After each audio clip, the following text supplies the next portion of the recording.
Dr. Pragati? Yeah, we can start. Okay, sir. A warm and grateful morning to all of you. I welcome you all on the second day of international webinar on COVID-19 and beyond, future prospects in biotechnology. Before starting the technical session, I request Dr. Epan P. Koshi, Assistant Professor, Department of Molecular and Cellular Engineering, to seek blessings from the Almighty God. Koshi, sir. The fear of the Lord is the beginning of wisdom. All those who practice it have a good understanding. Let us bow our heads in prayer.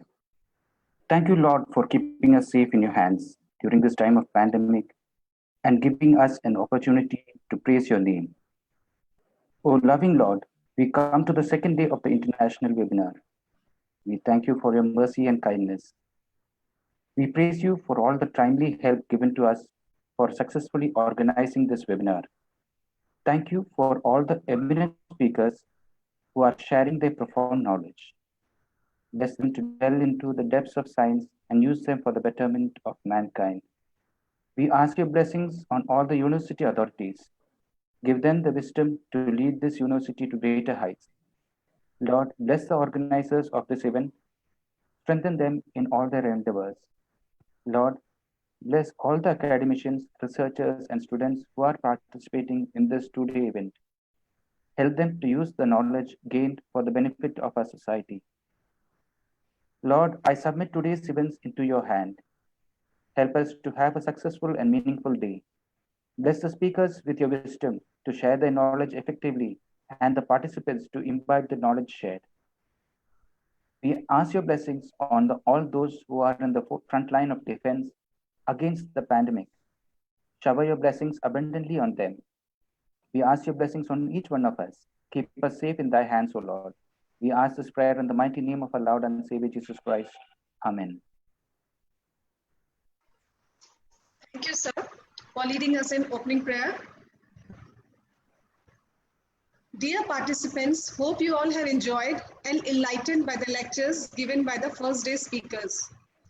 Today we have 4 speakers in different fields from different fields of biotechnology who will share their views and exchange knowledge for recent advances and possible solutions against COVID-19 with newer technologies.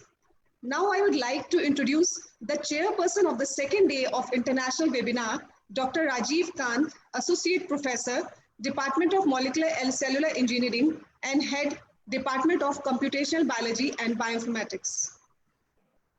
Dr. Rajiv Kant joined the Department of Molecular and Cellular Engineering, Jacob School of Institute of Biotechnology and Bioengineering in 2015 as Associate Professor.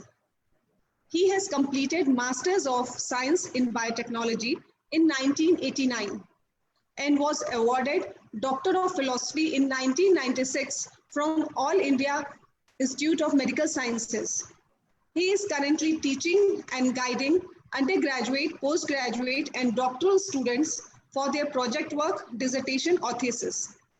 He was awarded with Junior Merit Scholarship during master's degree by DBT.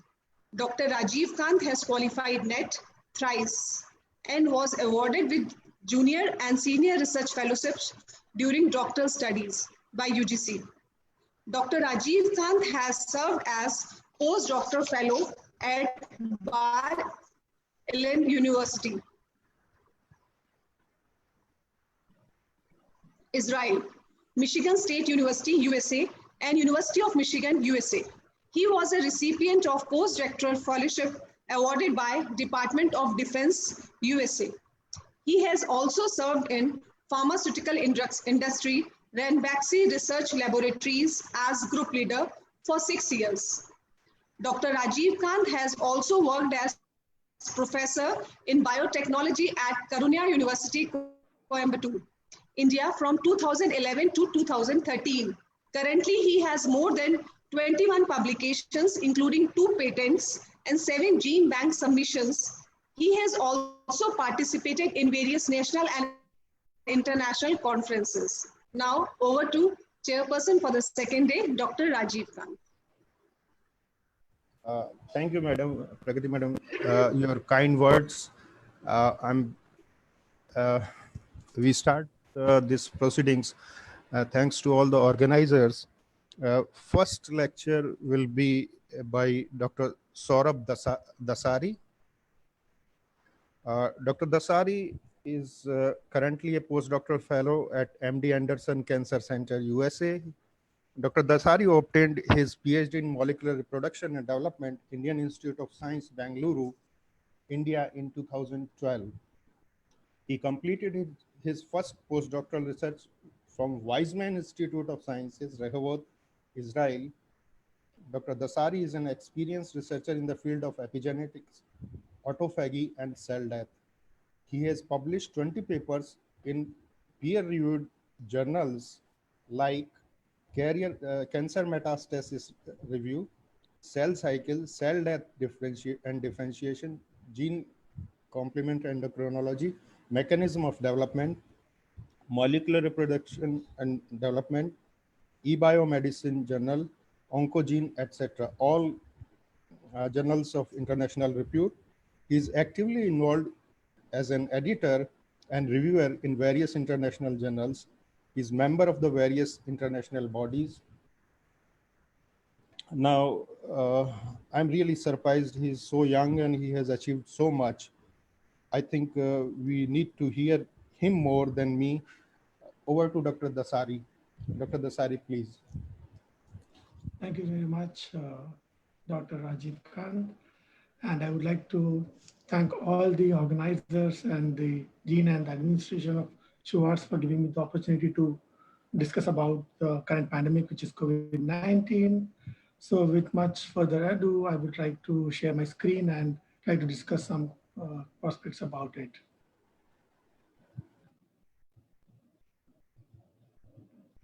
I hope you can see my screen. Yeah.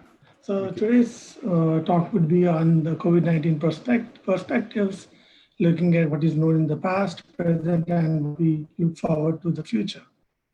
So when you go around and look at all the pandemics till now, which we have experienced in the current history, the first of them, which is very, very important to understand and to talk about, is the plague of Justinian, which happened around the 6th century AD. That was a time where the Roman Empire was under the downfall, and that some people always believe that the plague of Justinian is the one which may be the cause for the fall of the Roman Empire, where almost 1/3 of the population of Europe went down. And later, the other important plague to be discussed about is the Black Death, which happened during the Mediterranean during the 14th century. And there also Europe was heavily affected, leading to a death of nearly 200 million people. And these two were mostly by bacterium, Yersinia pestis. And another pandemic of a huge proportion was during the World War I, which happened between 1918 to 1919, which is also called as the Spanish flu, where nearly 40 to 50 million people died. And as we see, another pandemic which is still ongoing is HIV/AIDS, which is still ongoing, so we don't have a vaccine for that. And we are currently under investigating most of these vaccines. And there have been other small pandemics, and the current one now is the COVID-19. So when you compare all of the death tolls together, you can understand the Black Death was initially a huge kind of a death toll of 200 million. And the Spanish flu, which is just 100 years ago, was the second best, which almost has around 50 million deaths. And now we are here at 500,000 deaths, which is COVID-19, which might further increase in the coming 1 year, depending upon how the therapeutic avenues will be available. For any pandemic to go around or to blow up, it depends on the R0, which is how the disease spreads. So this is just giving you about how the reproduction rate of different pandemics have been till now. And you can see the R0 value of 16, which is the highest for measles. And we understood that's why it was the more required to have a vaccine for that. And later you have the smallpox, rubella, and mumps. For all these, we have a very good effective vaccines, and they're almost eradicated as of now. However, when you look at the SARS, we had two SARS, a SARS which came around 2003, which had a R0 value of 3.5. And we have COVID-19, which is now 2.5, which might further change across as the disease progresses into the next year as well.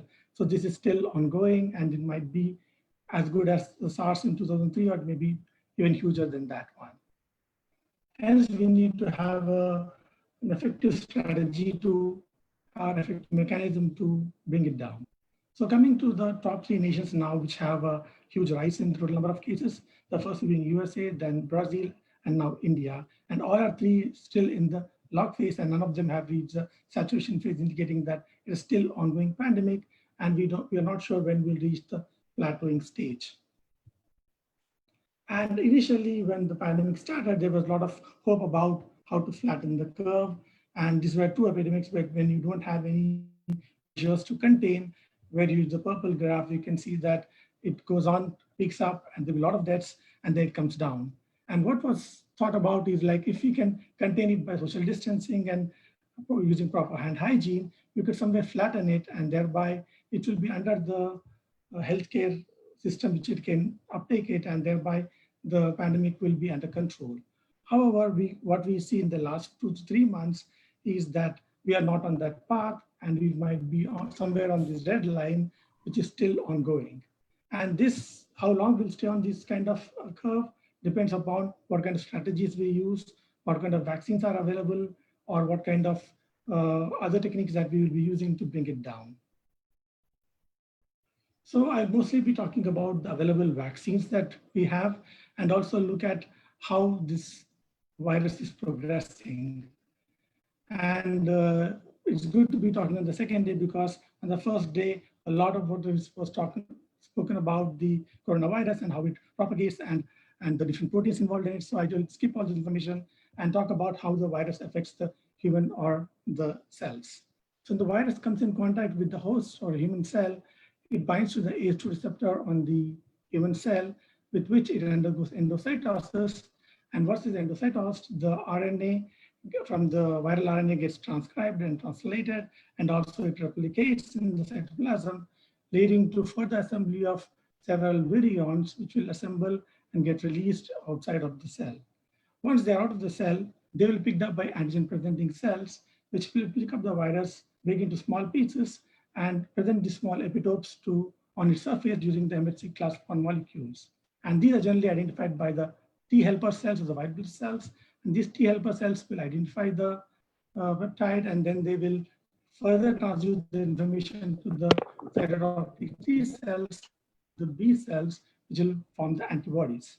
So the B cytotoxic T cells will initially, once they identify the peptide, they go to the target cell and release cytotoxic enzymes, and thereby killing the target cell or the infected cell.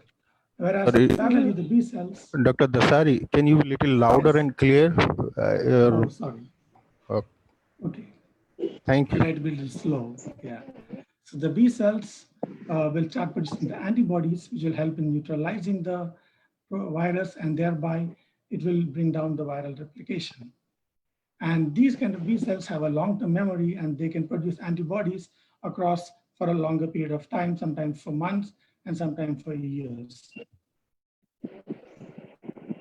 So coming to the COVID vaccines, we look at what are the different types of vaccines are available and at what stage of development are they in. The first one would be the virus itself, meaning it's either inactivated or activated. Then you have the viral vectors. Then you have the nucleic acids, and also the protein-based vaccines, which are either protein subunit or the virus-like particles. And you have some things called others, where you have most of the other vaccines, like using a poliovirus or some other kind of vaccine, which can also produce an anti-immune response, which can help in overcoming the coronavirus pandemic. So these are the 4 ones which are being heavily identified. So we'll go by one. So coming to how the vaccines are tested. So there are several steps for the vaccine development. The first one being the preclinical testing, where the vaccine is first tested in cell lines and then in animal models like the mice or monkeys, and look at how the immune response is. Once that is clear, then you come to the safety testings, which is a phase 1, where you look at a small number of people, around 20 to 30 people, and look at the safety of the vaccine, also the dosage, what you want to use in the bigger population. And then you expand the trials to phase 2, where you look at hundreds of people and look at all kind of age groups, and male and female, elderly, young people, and then look at how the vaccine works in all the populations. And the phase 3 is the trial where you have people in thousands number of them, and then you compare having a placebo group and also a treatment group, and then compare how efficacious was your vaccine. And finally, having all the information together, you get an approval to use it in general on people or the public. So how are the vaccines going on now? This is kind of a corona vaccine tracker. So almost like 125 plus vaccines are still in preclinical stage. And phase 1, there are 15 vaccines. Phase 2, there are 10. Phase 3, there are 4 vaccines which are in final stages. And there's 1 vaccine which has been approved only for limited use. That is also on military personnel in China, which I'll discuss later on. So the vaccines which use the whole virus, there are 2 kinds of vaccines possible: a weakened vaccines or an inactivated virus. So inactivated virus is generally inactivated by heat, or you use formaldehyde or other kind of drugs to inactivate the virus, and then you inject it into the animal to generate vaccines accordingly. In the weakened virus, you just recycle the virus into the cells several times so that it will gain a lot of mutations, by which it will not be that infective, but it will still be enough to evoke an immune response. So when you look at the whole virus vaccines, there are like 3 of them in phase 2 and 1 in a Sinopharm, which is in phase 3 trials. So one of them, which is of very important to our understanding, is Covaxin, which is developed by Bharat Biotech in collaboration with ICMR and NIV. This is currently under clinical trials, phase 1 and phase 2. So they'll be starting around in July. There's no preclinical data available yet, so we cannot talk much about it, but eventually it looks promising, and if it works out, it'll be really good for India.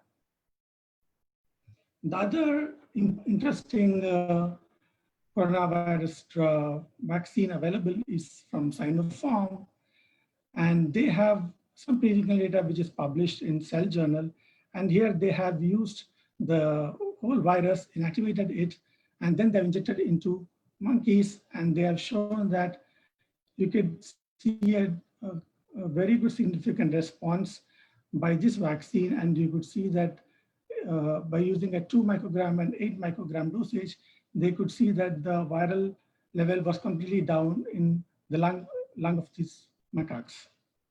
However, they also re-challenged it, like they gave 2 doses at day 0 and after 2 weeks, and after leaving for another 2 weeks, they gave the vaccine again, they gave the virus again, challenged the animals, and still they see that at 8 microgram and 2 microgram levels of the dosage, you see a very good decrease in the viral titer, indicating that indeed that these vaccines have been very effective and bringing down the viral replication in the macaque model.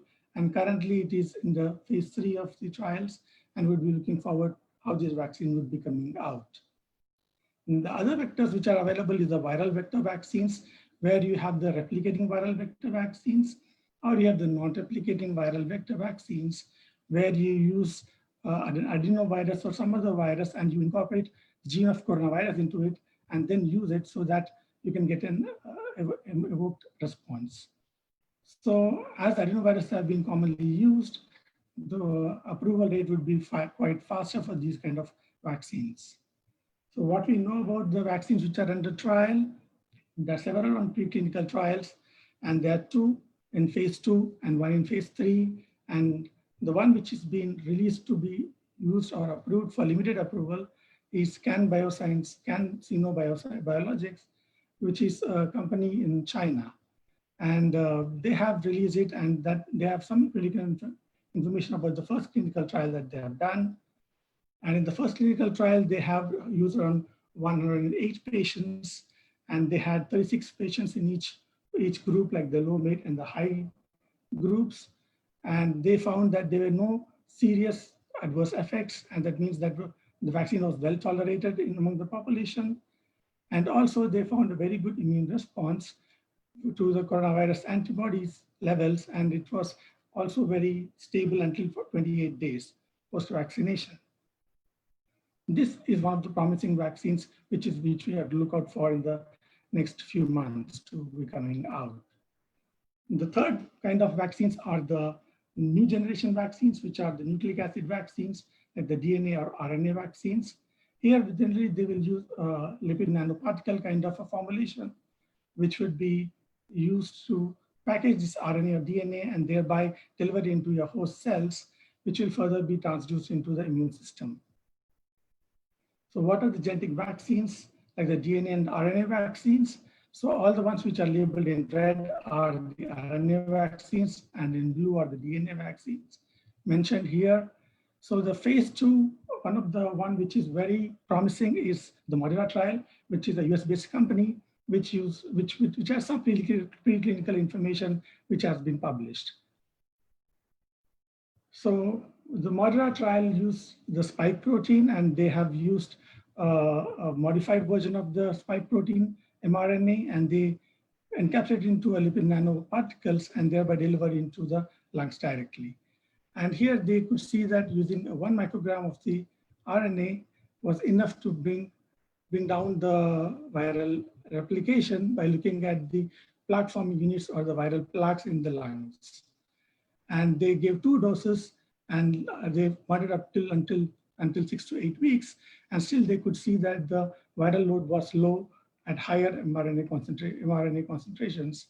And when they were rechallenged after 10 weeks time, still that 1 microgram of the RNA vaccine was strongly bringing down the viral replication identified by the plaques in the lung. So currently, this drug is in phase 2 trials and will be moving into phase 3 trials in the coming months. And the final group which I would like to discuss about is the protein-based vaccines. Here we mostly use the spike protein, and there have been several companies which are in phase 1 and phase 2 clinical trials. And one of the interesting ones is the Novavax, which has had a very good success rate till now and is the one vaccine to look out forward to.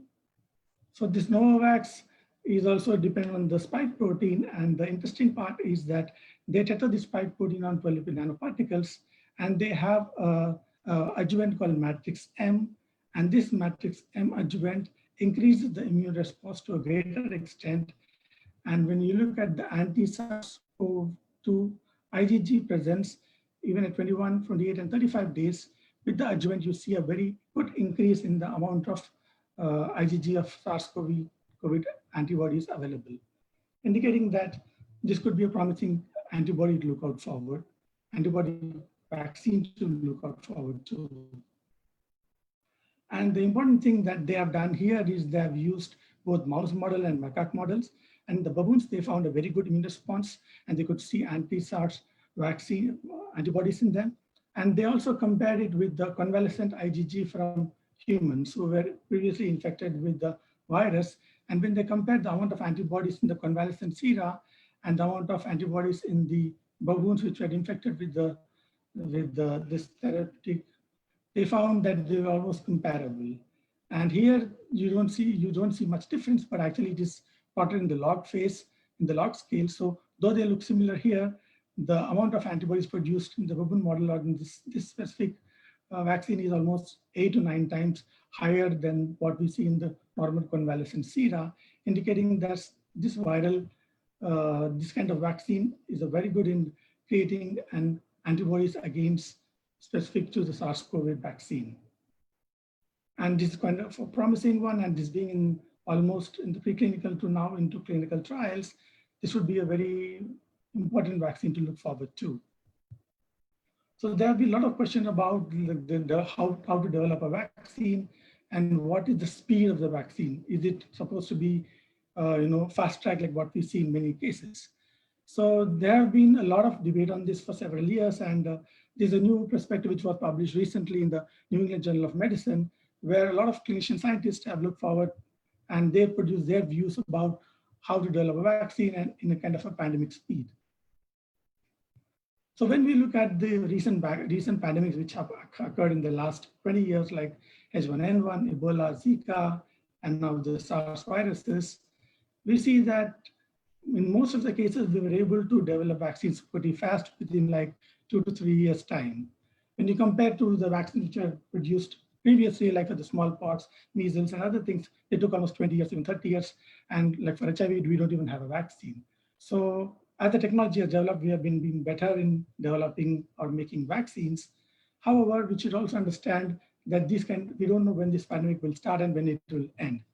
What happened is, like with SARS and Zika, was that these vaccines were not developed until the pandemic ended.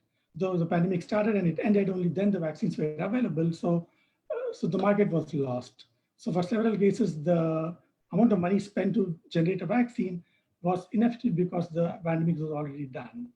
So that puts a lot of companies and also the scientists under backfire to look to understand when to start off with. So for that, these scientists together have come up with two kind of paradigms: the traditional paradigm, which takes several years to develop, and an outbreak paradigm, which takes a few months to, like within a year time, to develop. They're also called as like an overlapping phases, where you don't have a clear phase 1, phase 2, and phase 3. So you have phase 1 and 2 together running, and you have phase 2 and 3 together running, so that you would be, at least the clinical data would be very sure, but phase 1 and 2 are almost similar, so they can go together, and they generally jump to the phase 3. And what we see now is like most of the vaccine candidates are skipping phase 3, and they're expanding phase 2 into few more thousands rather than few hundreds. So in that way, the phase 2 is an expanded phase 3. So in that way, they're able to come up with a vaccine around 8 months, and sometimes in 8 months to 1 year. So generally, in the conventional platform, it will take around 2 years or even longer. So once the vaccines are ready, the important question to understand, like, what if a vaccine-made antibodies made are weak or ineffective in combating SARS-CoV? Because when you have so many vaccines coming out, not all of them are good. Some are good, some are bad. So the question is, like, how would you understand and what would be the effects of these? So once this SARS-CoV came up and people started making vaccines, there was still some kind of skepticism on understanding how this would be affecting the human population altogether, and what are the potential dangers of a suboptimal antibody response. So when you look at this kind of question, when you look in the panel A, you can see, like, when the antibodies are strong, they will neutralize the coronavirus, and thereby the virus would be taken up, phagocytosed, and broken down, and the virus is gone. However, if you have a non-neutralizing antibodies, they bind to the virus, but they are not effective to completely eliminate it. And these antibodies have an Fc region, and many cells in our body have Fc receptors. So if this Fc region binds to the Fc receptors, these can be phagocytosed, and they might replicate in these cells and thereby even grow further. So if the antibody is not good, instead of stopping the infection, it might even spread the infection to other cells which don't even express the ACE2 receptor. So a cell not having ACE2 receptor, we expect that it will not be infected. But if the antibodies are weak, and if the cell has an Fc receptor, they can go into those cells and start dividing, and it might be causing death of the individual. And also, it could also activate the endosome, where it can activate the TLR pathway and producing the pro-inflammatory cytokines, which is known to be like bad for the lungs and thereby causing inflammation and might lead to kind of a cytokine storm, which is not good for these things. So there's something called as antibody-dependent enhancement. That means the virus spread is enhanced by the antibody, and this is what we don't want to see. So what do we know about this kind of phenomenon? Is it common, and when was it first observed? So this was first observed in 1977 when they're looking at dengue virus, and dengue virus has 4 strains. So they infected an animal with 3 strains, and the 4th strain never got infected. But when it got infected with the 4th strain, then it had a very, very deliberative disease and it died. Whereas the animals which received only one of the viruses and never exposed to the other 3 serotypes, they were fine, indicating that the mice which were, or the animals which were having been infected with other strains, had an antibodies, but they were weak and they're not strong enough for the new virus, and they could not stop it, and they lead to antibody-dependent enhancement, and the animals died by that. So what we know about this in the current scenario? So the SARS vaccine, which was made in 2000, which was a pandemic in 2003 and 4, and there are several antibodies or vaccines made for that. And they found that in some cases that they could see an antibody-dependent SARS coronavirus infection, which was happening in some of these antibodies which they generated. So the need of the hour is to not only develop vaccines which are good, but also which are safe. So we need to understand that the vaccines which are coming up need to undergo rigorous testing to identify the ones which will not cause an antibody-dependent infection and further increase the virus. So having these kind of backdrops with follow-up back options with this kind of vaccines, we should also look at alternative therapies like methods to increase the viral RNA decay. So you're not having to work with the vaccines. There's some way you can stop the viral replication in the cells so that you don't make more viruses and the virus doesn't spread. Another would be to inhibit the viral entry. So instead of blocking the virus, why don't you block the receptor, the ACE2 on the cells? And there are several kind of people working on that kind of scenario. And there are also people working on how to make your T cells to be specifically identifying the virus. So they are using CAR T cell therapy to identify or make a clone of T cells which specifically identify your viral proteins and thereby targeting the virus. And also looking at the drug delivery, drug discovery kind of platforms where you can find some drugs which can stop or slow down the viral replication. So these are alternative therapies which you also consider for development apart from the vaccines, which will activate the immune response. But if the immune response is not good and it some way increases the chances of having more virus, it's always better to have fallback options or other alternative methods to target the virus. So with all this information, I want to leave you with the final slide where we talk about the coronavirus, and what we see COVID-19 is not the first and definitely not be the last that we'll be seeing. So the many would be coming on in the near future. So we should be more prepared for the coming pandemics and also understand how to mitigate and how to come up with novel technologies like the RNA vaccines or the other drugs, and thereby able to overcome the vaccine and also have a lot of other vaccines coming up, which would be much smarter than what we have now. With this, I would like to end my presentation and thank everyone for this opportunity. Thank you, Dr. Dasari. I have two questions to ask. We have got first one from one of our students. The question is, as coronavirus is a heavier one, instead of direct gene transfer, would vector-mediated gene transfer be a better choice for vaccine preparation? People have started using that kind of technologies, but none of them have a kind of preclinical data published. So there are a lot of R&D institutes and universities which are still working on them, but there's nothing which is in the clinical stage that you can discuss about. But most commonly is like they've used the adenovirus, which is very commonly used kind of vector, and they put the spike protein into it. And that is one trial which is in collaboration with the Serum Institute of India and Oxford University.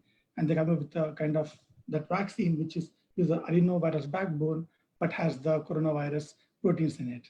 So that's in phase 2. So we should look forward for more of that. I think you can accommodate one or two more questions. Is that okay?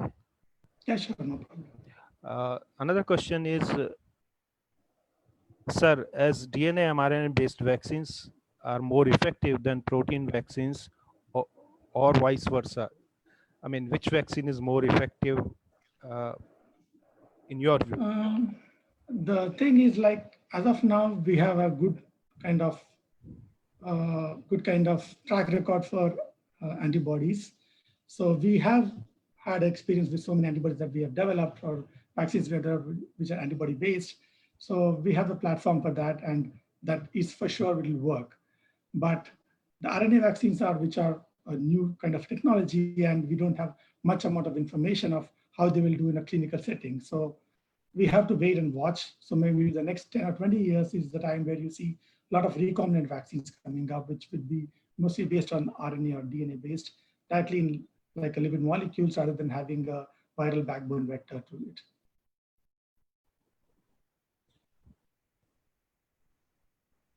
Dasari, now it was very informative presentation, and a lot of things I also learned because I am also interested in these kind of discussions and knowledge. Our next speaker is going to be Dr. Dhruv Kumar. Dr. Dhruv Kumar, he is currently working as associate professor in Amit University of Molecular Medicine and Stem Cell Research, Amit University, Noida, UP. He obtained his PhD in cellular, molecular, and industrial microbiology from University of Bologna, Italy in 2012. He was a postdoctoral fellow at the Department of Otolaryngology, School of Medicine, University of Kansas Medical Center, Kansas City, USA, Department of Pharmacology, Toxicology, and Therapeutics, University of Kansas Medical Center, Kansas, USA. Dr. Dhruv was awarded with Kansas Idea Network of Biomedical Research Excellence Postdoctoral Award, K. Inbre, by National Institute of General Medical Sciences, National Institute of Health, USA. His research interests include translational cancer research, cancer stem cell, cancer cell metabolism, autophagy, exosomes, genome editing, NGS data analysis, and bioinformatics. Oh, you work in a lot of areas, sir. He has various publications in national and international journals. His total impact factor reaches to 120. Wow. And he is actively involved in various journals as editors, members, and reviewers. I am very impressed, Dr. Dhruv. Now, over to you for your presentation. So thank you very much, Dr. Rajiv, for your kind introduction. And I would also like to thank the organizing committee, the organizing chairperson, and all the organizing members of this international webinar. So as you mentioned, my area of research is bioinformatics as well. So I did my master's from Allahabad. From Allahabad University. And from there, I started working on drug discovery, drug designing project. So one of, my senior, Dr. Vijay, is at your institute. So I would also like to thank Dr. Vijay for the invitation and all these things. So let me start my presentation. I hope my presentation is visible to all of you. It is very clear, sir, and your voice is also very clear. Great. So thank you so much. And so just a minute. Yeah. So in this presentation, I'm going to talk about drug repurposing against SARS-CoV-2 using bioinformatics approach. There are hundreds of reports, including New England Journal of Medicine, NIH, the director, he has mentioned, in Lancet, the chief editor has mentioned, and everywhere, even in ICMR India, WHO, they have mentioned that we should come up with the quick, and effective medicine against SARS-CoV-2. As the previous the speaker, Dr. Santosh, has mentioned, the vaccine development, and we know that vaccine development takes, lots of validation, and it's not easy. It takes lots of time. So, what is the the better approach and option for this SARS-CoV-2? So, we'll discuss in this presentation in detail how one can repurpose drug, how one can find out the medicines which are already available in the market, which are already approved by FDA. So that kind of approach is very much needed in this, the coronavirus pandemic. and using bioinformatics tool, the bioinformatics approach, how this approach can help the scientists to come up with a solution for this COVID-19. So this is, just, half an hour before I added this slide. If you see the data of India as well as the worldwide, the cases and the death of coronavirus patients. So if you see the percentage of death, it's 2.7% in India, but the worldwide is 4.8%. So still we are good in managing this disease somehow to reduce the death rate as compared to the worldwide data that which are available. And I believe, in coming future, this death rate will also go down. So coming back to the SARS, the coronavirus, the basic structure, if you see, it's a ball like, the virus. And there are several proteins. If you see here, the panel A, the spike protein, envelope protein, and the membrane proteins are the main proteins. And if you subdivide, it has a spike glycoproteins, RNA, and the nucleocapsid proteins, which the packs the genetic materials, membrane glycoproteins, envelope glycoproteins. So these all proteins are functional proteins that helps coronavirus to grow and propagate.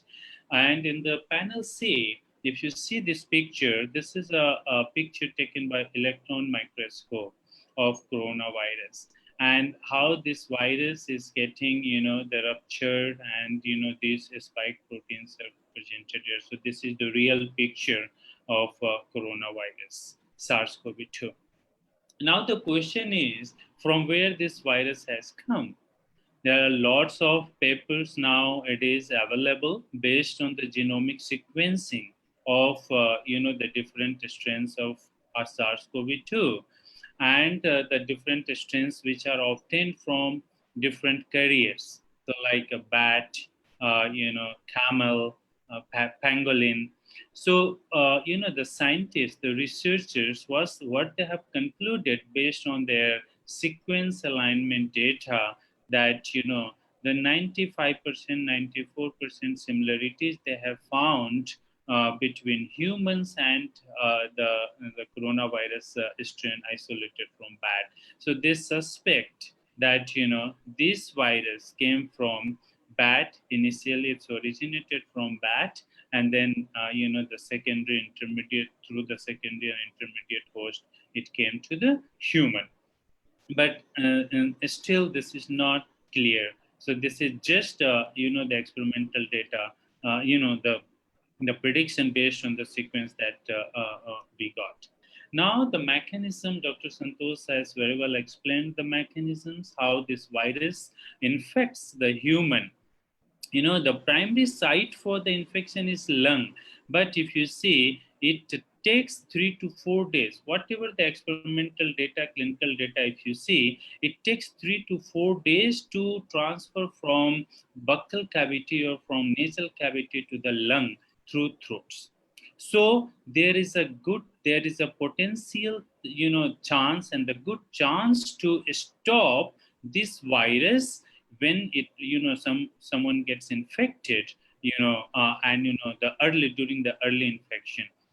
But in an oral cavity or in nasal cavity, the mechanism that you see here, when this virus, the spike protein, interacts with the ACE2 receptor, and then it starts propagation, growth in the human tissues, the human cells.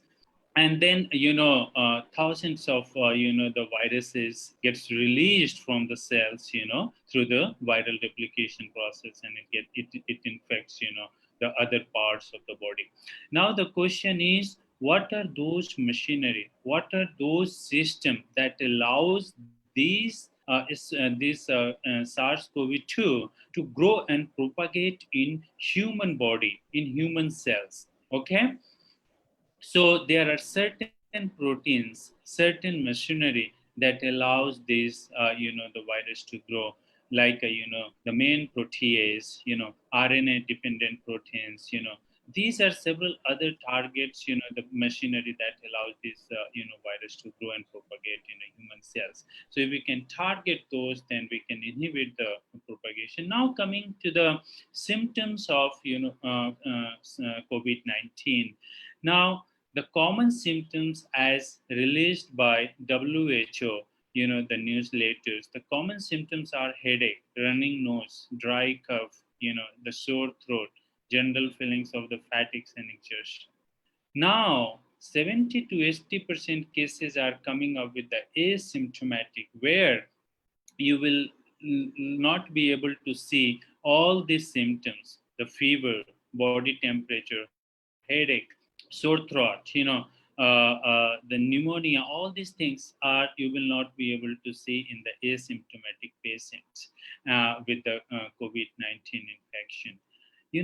Now in that case, what should what one can do to the what one can take the precautionary measure to prevent themselves from the COVID-19 infection, or even that infection that happens, then how one can treat, how one can take the the proper treatment. So as I mentioned earlier, this coronavirus infection, when it happens, there are several machinery inside the cells, when it get infectious to propagate that coronavirus. And during those propagation, some of the proteins, they help a lot, like main protease, 3C like protease. These proteins, they cut the long protein fragments of COVID-19, and then it chops into a small peptides that can lead to the various developments. RNA-dependent RNA polymerase is another. So these are some of the targets that people have already identified, that these targets, they play very, very important role in coronavirus infection as well as propagation. And targeting these proteins, these targets can help us to prevent as well as cure the coronavirus patient. So I will be talking about how targeting these proteins, how using drug repurposing approach, how you can target these proteins to develop some of the drugs against the coronavirus.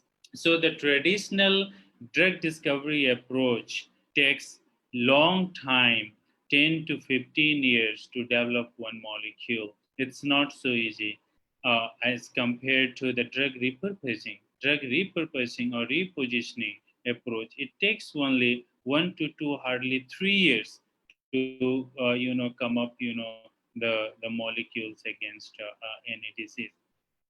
In many cases, many the outbreak in the pandemic, there is a fast track process of drug repurposing, where people have developed the certain molecules even within 1 year time frame. So the drug repurposing approach is one of the important approach, and now most of the drug company, most of the pharmaceutical companies, they are following, they are using drug repositioning or drug repurposing approach to develop certain molecules. And in this drug repurposing approach, bioinformatics play a very, very important role, or you can say computational approach. In this picture, if you see, the blue color represents the computational approach of drug repurposing, and yellow color represents the experimental approach of drug repurposing. So if you see, more than 75%, the approach that involves the computational approach in drug repurposing. So now you can understand the importance of bioinformatics or the importance of computational approach in drug repurposing.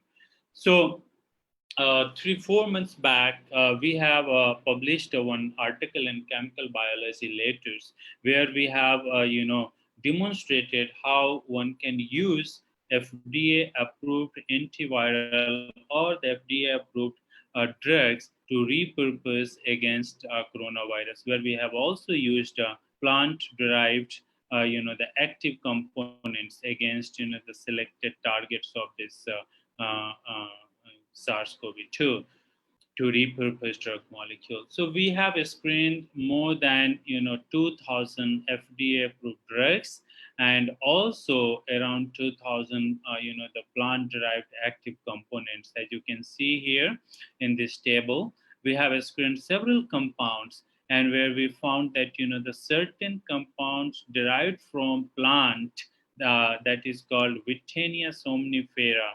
Okay, those components are very active against the specific target of SARS-CoV-2. The target that we used is main protease of SARS-CoV-2, the main protease enzyme that helps to cleave the long protein of SARS-CoV-2 into a small peptides. In addition to that, other, the FDA approved antiviral compounds, we have nelfenavir, imatinib, several other drugs which showed the high binding affinity, against this receptor. So as you can see here, as I mentioned, the several compounds which are already approved by FDA, or the the plant products which are commonly used in a Ayurvedic medicine. Those the plant products, they have shown very good activity, strong activity against main protease of SARS-CoV-2. So we have selected a couple of compounds, and then we further studied, in which what we found that the active components isolated from Wittenia somnifera, that's a vitaferin, vitanyloids, those components, aloe-emodin from aloe vera. So several other, the plant-derived components, they showed very strong affinity against those receptor. So we further analyzed and we studied the interaction of those components with the protein, so which amino acid is interacting through that particular drugs, and the hydrogen bonding. So here you can use the drug screening approach, molecular docking approach, molecular dynamics approach to identify certain lead molecules from millions of the compounds, and from there you can further move ahead for in vitro and in vivo testing. Okay, so this is the Wittenia somnifera, and now when we published our paper 3 months back, after that, what we found, there are hundreds of papers on this Wittenia somnifera ashwagandha people have published. And recently, one controversy that you might have heard from Patanjali, Ayurved Sansthan, they have developed a certain Ayurvedic product, and they claimed as a, the medicine, but Ayush Mantralaya, they declined to give license to those products to bring as a medicine, because these plant products, these herbal products, they have a specific targets, but when you add a micronutrients, the micro components, then it works for almost everything. So you cannot make this as a potent, the whole component as a medicine. So what is the possibilities to bring these, the medicinal product as a medicine? You isolate active components, and then you see the activity of those active components against specific targets. And if it works well, then you can go ahead for the further testing, and you can come up with a solution for certain disease. As I mentioned earlier, several literature, even from India and other groups, they have published related to that. We have also published another article where we have targeted spike proteins as well as NSP replicase to see the, to find out, the compounds against those targets. And as you can see here, certain compounds which are already in the clinic as antiviral, antimalarial compounds, they showed very high affinity against the specific target of spike protein as well as NSP9. And further, what we have done for the selected compound that we found, the high affinity, we performed molecular dynamics study to see whether those compounds are stable or not. So this is the the in silico, the computational approach that can be used to identify certain compounds from the the FDA approved drug database to find out against, the new targets for the, new disease or any, the pandemic disease that you see. So, based on the FDA approved drug screening or the the herbal component screening, some evidence that Ayush Mantralaya they got, and there in their lab they have also identified further the compounds against SARS-CoV-2, and then they recommended, based on that they recommended those the certain molecules that can be used not as a medicine but as an immune booster against SARS-CoV-2. So my point is that we are using those herbal components, or there are several compounds or the molecules or the drugs which are already in the market, already FDA approved, and people are using that. Now, without any evidence, how one can say that you can give those molecules for the coronavirus patient? And there, this in silico approach, that computational approach, they work on, helps a lot. Like in case of hydroxychloroquine, or even remdesivir, or indinavir, or the chloroquine, or whatever the medicine which are now under clinical trial, they came through the the first stage is the bioinformatics stage that help those molecules to come up for the clinical trial. And now the drug repurposing is moving so fast for any kind of drug development, not only against SARS-CoV-2, but for the several other diseases, because it saves a lot time and money as well. So everybody is trying to work on the drug repurposing. So these are the data that we worked in our lab, and several other publications are currently under communications related to SARS-CoV-2. Recently, we have identified the certain compounds from the 50,000 the FDA approved, as well as the drugs which are under clinical trial against several other diseases, and we have a screen, and we have identified several potential candidate drug against SARS-CoV-2. So this is our lab group, and we have a very good the research facilities in our lab to work on in vitro as well as in vivo model. So the next step is to validate those compounds that we have identified through the in silico approach, to validate in our lab. So we are in the process of developing BSL-3 lab facilities. We have a BSL 2.5 lab facilities for cell culture, but now we are going to develop BSL 3 for this in vitro testing. So with this, I thank you all, and now I'm happy to take any questions. Thank you, Dr. Dhruv Kumar. There are one question, actually, I thought it is more appropriate to ask you this question. Sir, what can you say regarding the role of authenticity of herbal or traditional medicine in curing or preventing the virus? Yeah. So as I mentioned earlier, when you take active components, there you have a stability and the authenticity of the herbal components which are derived from the plant. When you are taking as a whole extract, there the components, the active components varies in the whole extract, the grown from one part of India to the other part, because the nutritional component or the soil component compositions of the one part of the where you are growing the same ashwagandha will be different from the other part of India. So there is a difference in active the components constitutions in the whole extract.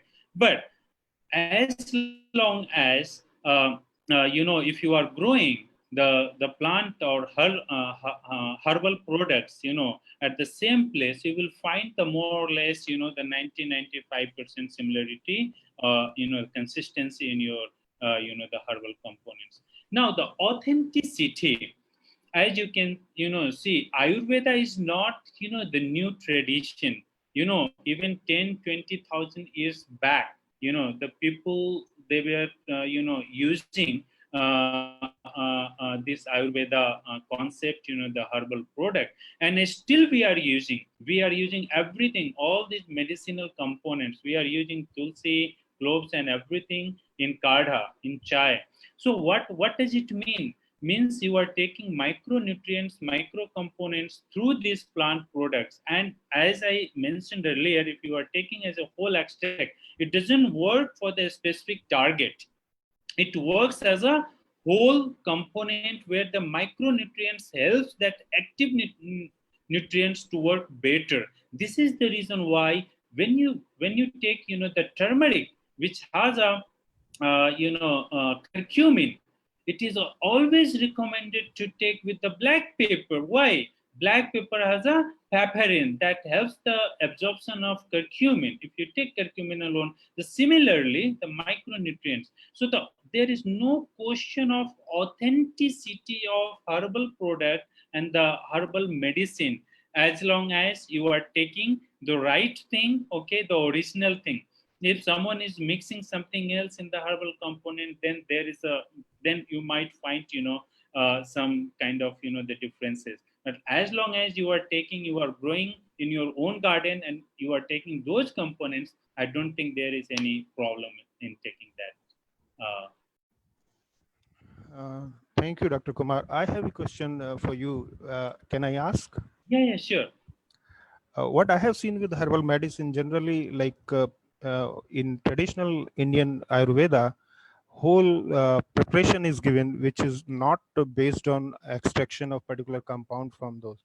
And what I believe mostly they have synergistic effect. A lot of compounds have synergistic effect. So Yeah. in your study, when you have used isolated compounds, what kind of activity, like affinity wise, you are looking at? Yeah. So as I mentioned, just now we have done in silico study, because we are not allowed to work on an in vitro model. So to see the synergistic, the effect, you need to have to do the study at in vitro model as well as in vivo model, because the protein drug interaction alone will not give you that synergistic the results of synergistic study. Though now we are in the process of understanding the kinetics through the biophysical studies, how these plant products specifically, they are working in combination with antiviral compounds which are already in clinical trial, or prescribed to give the patients of SARS-CoV-2. But we have not received any the good data yet. So the experiment is underway. So hopefully soon we'll get that. I believe you will be happy to take one more question. Last question. Sure. Is it possible for coronavirus to get integrated into the host genome in a non-virulent lysogenic form instead of the virulent lytic form? Because I think that someone asked this question as it is an RNA virus. Yeah. So actually what you see, the incorporation in a non-virulent, I don't see any literature is reported yet related to this. But, it's a matter of investigation, because, as the previous speaker has mentioned, this virus is not following any trends, that people have already reported earlier. But since this is, there is no as such report available or the publication available for the incorporation of this RNA virus in the host genome. Thank you, Dr. Kumar. It was a very nice and informative lecture. And particularly, I'm happy that you are going for repurposing of the drugs, not reinventing the wheel actually. So that is a very big consolation. And I hope in near future, we'll see some drug coming out to treat and take care of this viral infection. Thank you once again. Yeah, thank you very much.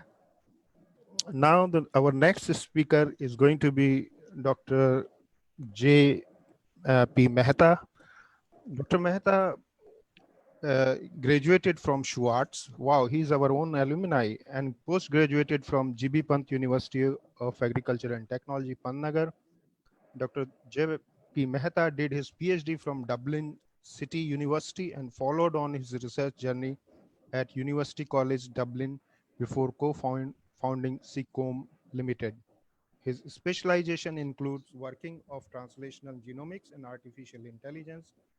He has 20 years of combined academic and industrial experience working on different aspects of bioinformatics, system biology, and machine learning algorithms.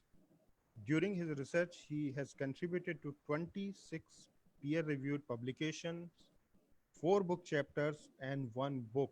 Wow, Dr. Mehta, a lot of work you have done. Dr. J.P. Mehta loves disruptive technology and works on next generation of Internet of Things machines. His favorite time pass is fiddling with Raspberry Pi and sensors. So you are a combination of wet lab and dry lab, I believe. No, mainly computers. Computers, okay.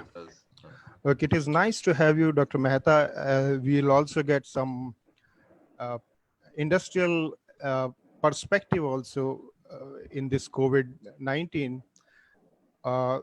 Welcome once again, and over to you for your presentation, sir. Thank you very much, and thanks for all the 360 participants, which I can see are listening to the talk. So a very good morning and welcome to the talk. I would be giving some general insights into how the COVID thing is going on, what are the challenges, and just let me first share my screen.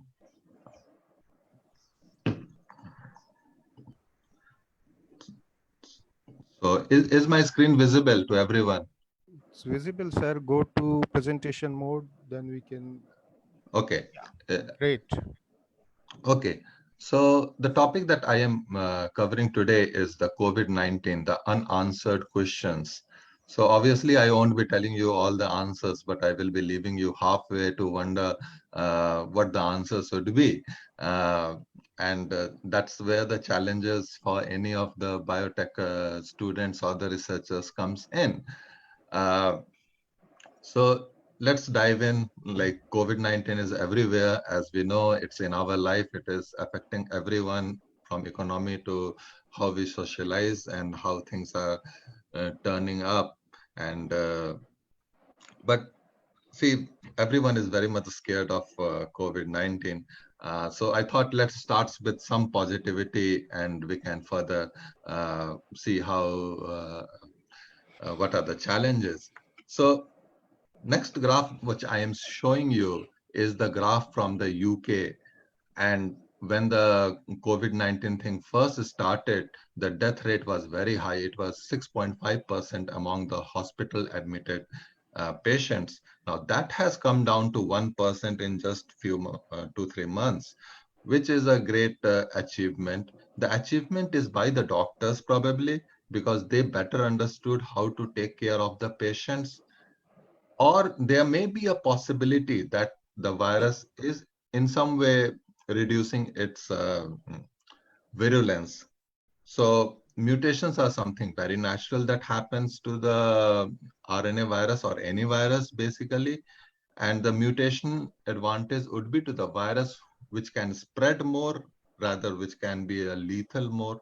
So there is an evolutionary advantage for the virus, which can spread more. So it can be a combination of multiple factors, but yes, the death toll is, the chances of dying from corona is decreasing very fast. So that is some good news. Now we move on to the challenges. Now, if we go and see at the data that is getting published, 80% of the COVID-19 patients or the people who gets infected have no symptoms at all. And the remaining 20 also, 18 kind of get just mild symptoms. and only 2 of them gets critically ill or require ICU admissions and are at the risk of dying. So the question comes at why we are tying everyone at home, we are asking everyone to stay home, which severely affects the economy as such. So is there a possibility that we can say on the genotype or phenotype or something to say that, okay, you can go out, you are pretty much safe and you are at the risk, other than, okay, the general criteria of being obese and having some comorbidity conditions and this. So can we give some kind of immunity passport, or can we risk profile a person that you have, you are more likely to get a severe form of COVID-19? Now, many research papers are coming, and especially looking at the genotype of the patients to see which are the patients based on the genotype which are at the severe risk of COVID-19. So this Precision Life is a company which has come up with the list of 68 genes which are associated with the high risk of COVID-19 complications.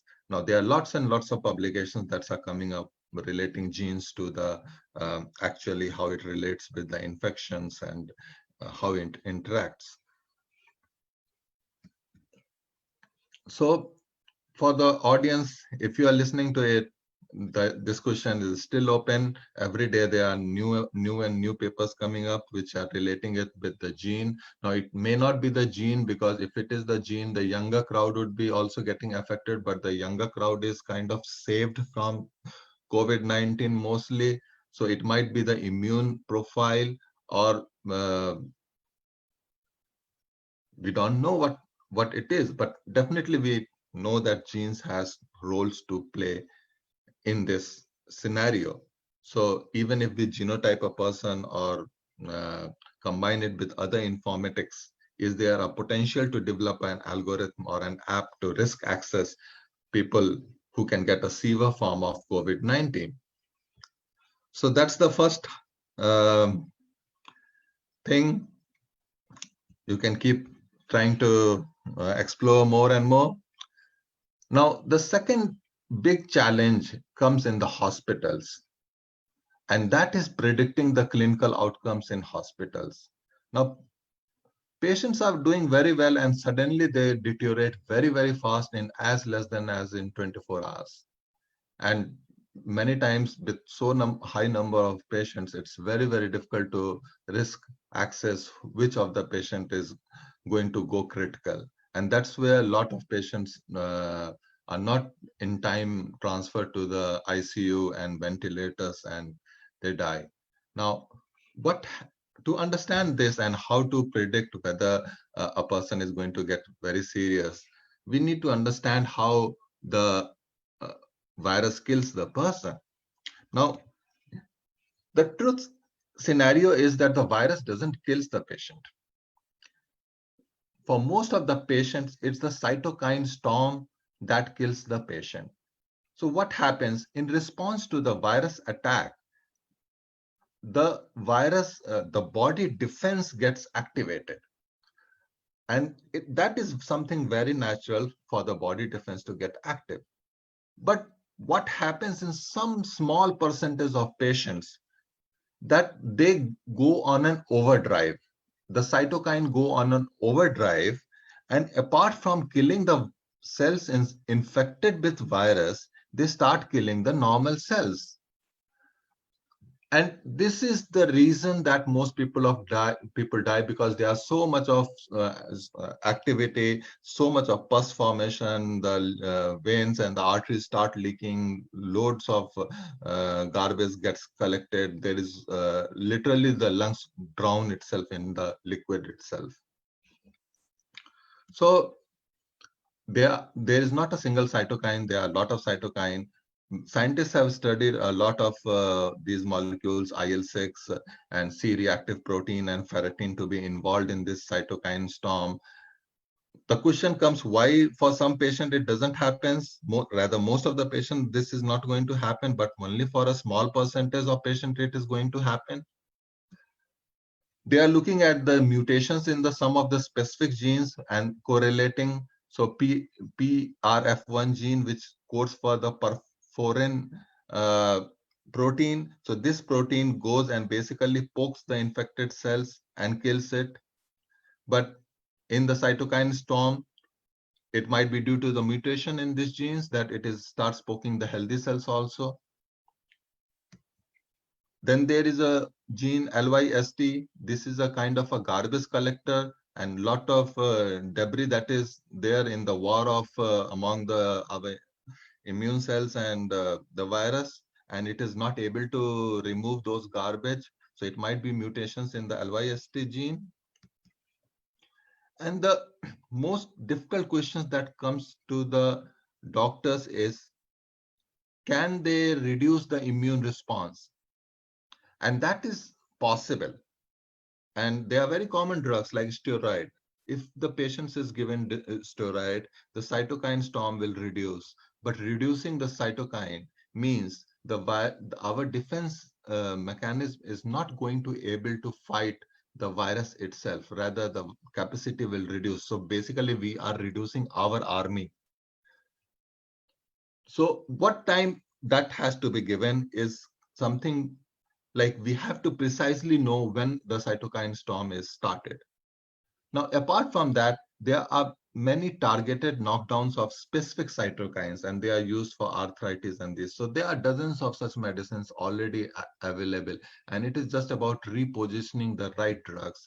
But still, we don't know what right drug it is. So a lot of informatics is available, a lot of literature is available, but it hasn't been directly translated in terms of the timing of the drugs, and if we are giving a targeted knockdown of specific cytokines, which ones of them is going to work out. So a lot of research is going on in this direction. And even without access to the lab, you can develop some models and see, get it validated, or you can validate it on your own or partner with some diagnostic companies and see if you can develop a test which can help doctors to decide on this. You can start with regulatory networks to predict cytokine storm. You can use Cytoscape is a very good tool to develop networks. Identify targeted therapies suitable for cytokine storm. So making a list of all those therapies which basically act on the specific interleukins and cytokines. And then develop models to identify at-risk group based on the combination of genotype and phenotype.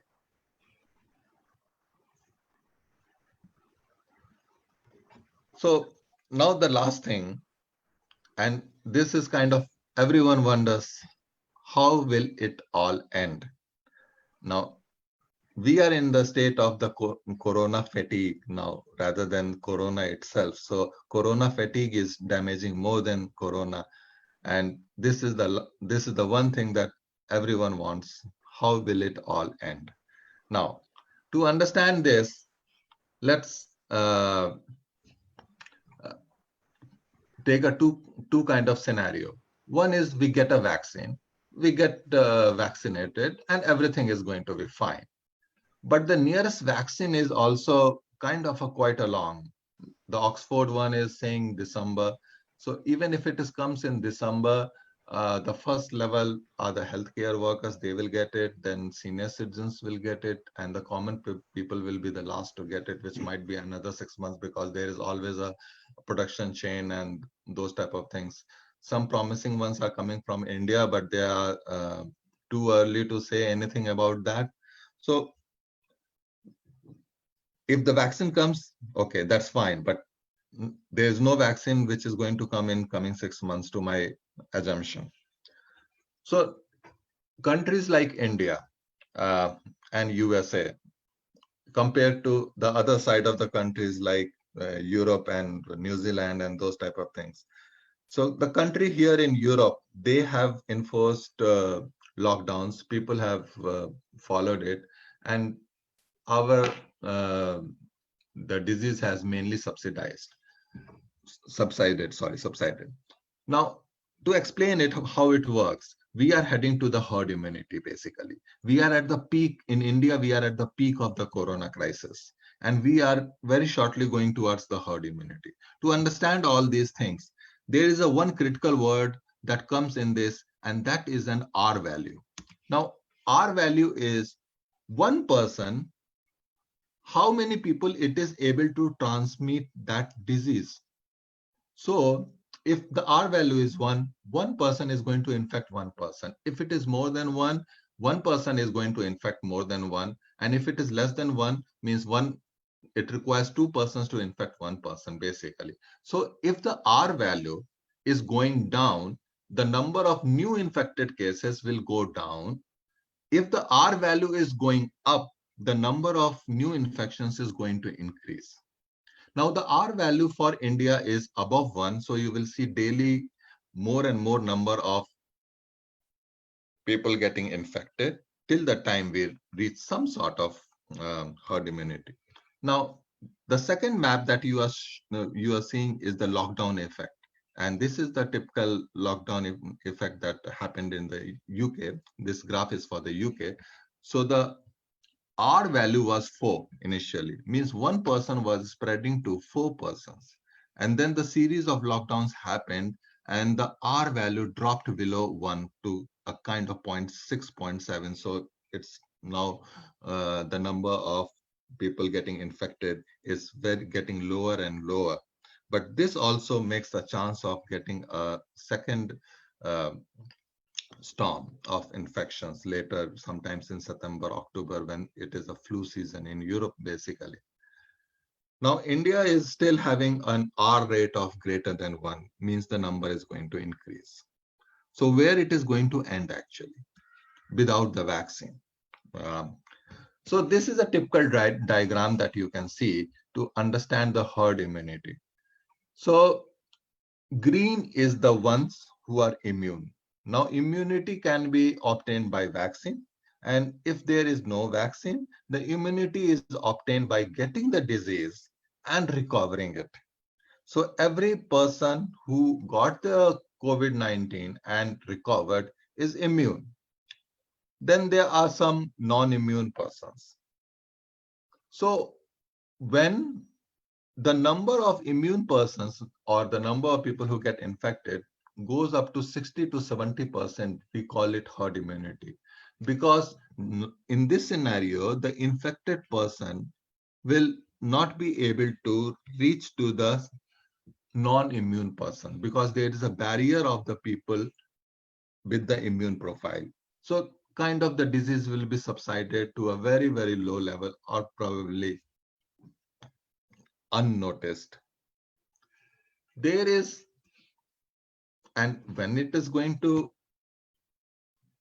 come is another very difficult questions. So there are a lot of data that is available on the internet on the daily number of cases from different cities and overall India.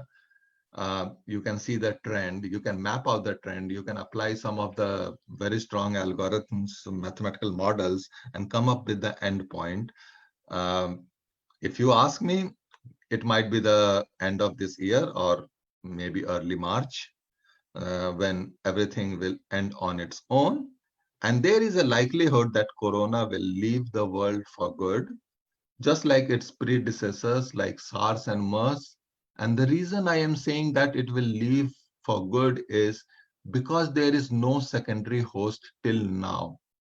Like for the avian flu and swine flu, it stays in the swine. For avian flu, it is persistent in the chickens, but we don't yet know a domesticated animal which is a secondary host for the COVID-19. So when a majority of the population will be immune or resistant to it, there might not be a home for COVID-19 and it might leave it completely.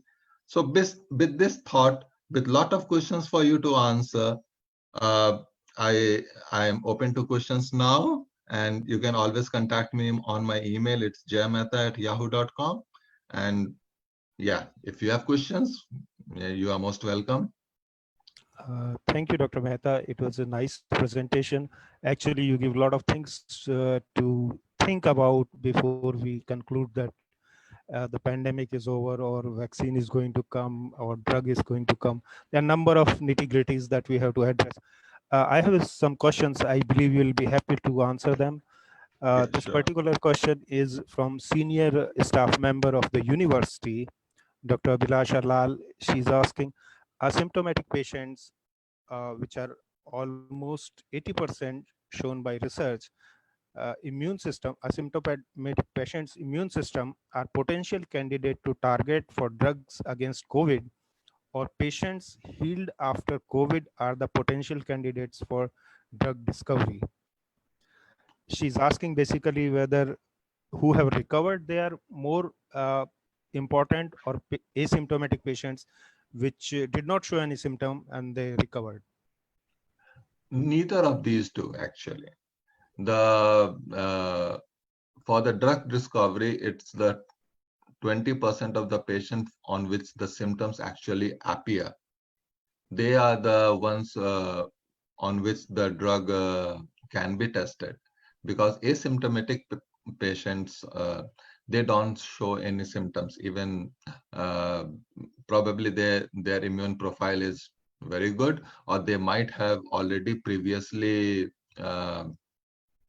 gotten some different form of corona. So corona is a big family of viruses, and many of them are responsible for cough and cold that we normally get in every season.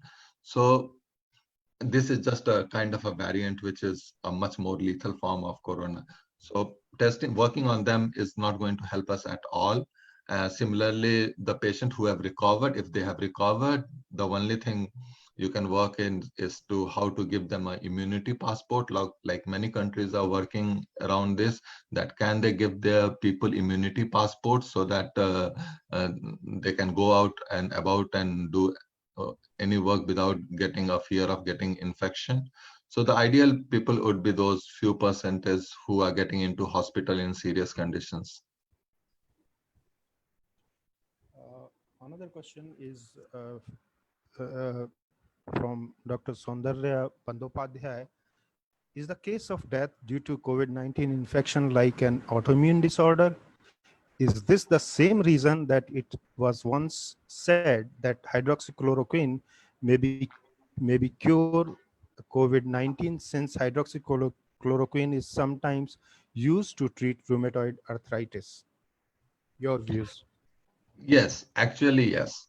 Something which tones down or reduces down the immune response can be helpful in reducing the deaths. Now, the question is, if we reduce our immune system, we are basically limiting our immune system to fight against the virus. So it's a very balancing game. When to give a person what drug to reduce. So hydroxychloroquine benefit, which was basically stopped, the clinical trials was going on, but because of some bad data, 2 papers has to be retracted. And it was not because of the hydrochloroquine, but because of some creepy data that was provided for the research. But there is a potential, definitely. Any drugs which tones down the immune system, and there are loads of them. Like, it's not only hydrochloroquine, there are lots of drugs which are used for so many autoimmune diseases like arthritis and MS, and which can all be repurposed. But they had to be done quickly, because we are at the peak of COVID-19. After a year time, no one of us will hear about COVID-19. You seems to be very optimistic about erasing this COVID-19 from the face of the world. Someone has asked a question, can we get coronavirus twice? And as I have seen in some news articles that people are worried about it, that you can get reinfection from coronavirus, maybe due to antigenic shift or drift. Well, it was like the early days of World Health Organization, which was also saying kind of this, and people were really scared. But see, it's a basic principles of biology. Body responds It creates the immune, it has the antibodies, and the antibodies stays there to fight it again. So in normal scenarios, or in rather most of the scenario, if the person gets COVID once, he's not going to get it again. Now, the second thing is why this hypothesis came, because people were able to detect DNA much later after the infections, and that was because of the dead debris that was there, and the DNA can be there for long. So in essence, one cannot get the COVID-19 again unless the virus mutates significantly different, which hasn't been the case. So far, as of now, my answer would be no. A person cannot get COVID again. Dr. Mehta, am I allowed to ask a question which will be with some report which I have seen in the newspapers? Uh, Anti-cytokines therapy has already been tried. And I think a later stage major problem with the patient is the lung fibrosis is taking place. So that is basically complicating the things. And I have seen some, you said there is no secondary host detected yet, but there were some news articles where they have shown that goats, the herder is infected and the goats are also infected with the same virus. So we really, it's a very pessimistic view, but we really don't know, I think, about whether there is any natural environment, there is some secondary host is available or not. I hope it should not happen. And another thing is, you said about herd immunity, it is going to take long time. I don't think herd immunity will come so quickly. Though there are some encouraging reports where I have seen one paper I was yesterday also I was discussing that in a family of 8 people, they have seen that one was infected and 6, they did not show any infection of the, they did not show any sign of the infection. But later on, when they were tested, they had good immunity, like they had good amount of antibodies against this COVID-19 virus. So I don't know which side to go, whether we'll get herd immunity or will not get herd immunity. Your views? See, we are very shortly going to get herd immunity. It may be as soon as 2 months. Now, in one scenario, like I discussed in Ireland, I tell you, in nursing homes, they were testing everyone, every staff, irrespective of the symptoms. So they randomly they tested 30 people in nursing home. Out of 31 had symptoms, which was serious. 4 had just mild symptoms of cough and cold, and rest all were asymptomatic. So the high number of asymptomatic is the reason that the disease has spread so wildly in the world, because these people just go undetected. So what the numbers that we are seeing on the government board or whatever is then just a very, very small number probably of the people who are either sick and going to the hospital, or they are going for some other reasons and they are testing for that reason. So the real number would be something, that number that you are seeing multiplied by 100 or maybe 1,000 itself. So that is my second answer. For the first answer about the secondary host. Okay, people have shown tiger and goats and those things, mink and those things as a secondary host, but none of them has been kind of a key driver, and most of them are not very kind of a domesticated. Like goats also, they are not very commercially domesticated like the chickens, where 1,000 chickens are hosted in a room. Like if you see avian flu comes from the from the chickens itself.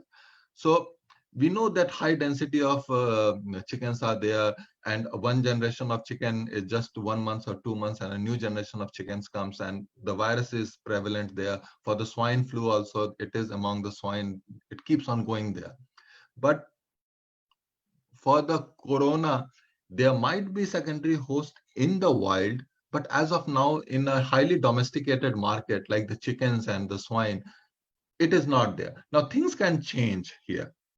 But as of now, I am optimistic, not about this, but probably because of the same reason the SARS and MERS were also not able to survive. They left the world after MERS did a very less havoc. It went off very quickly. SARS did a good amount of damage, especially in Canada and other places, but it eventually left because probably for the same reason couldn't find the secondary host.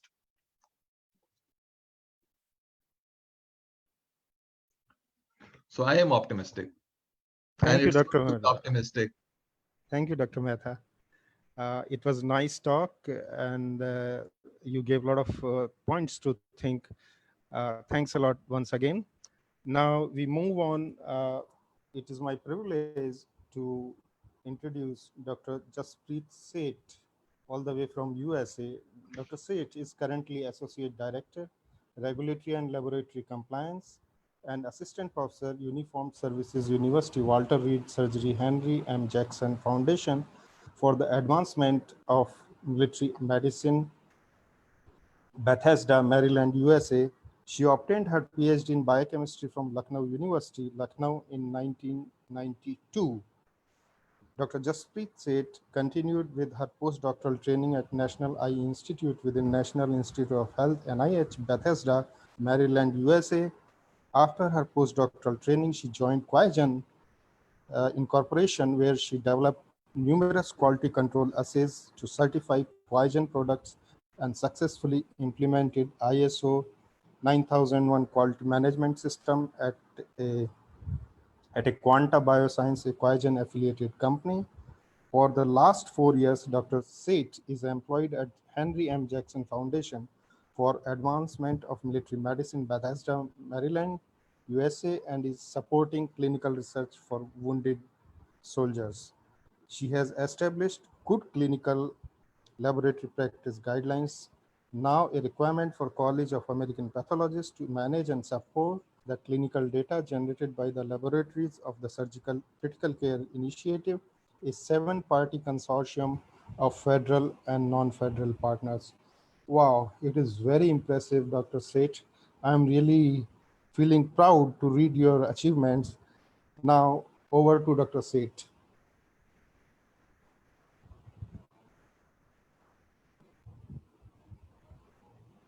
Dr. Seth. Thank you, Dr. Kant. I'm trying to share my screen. Give me a second, and then we will be back here.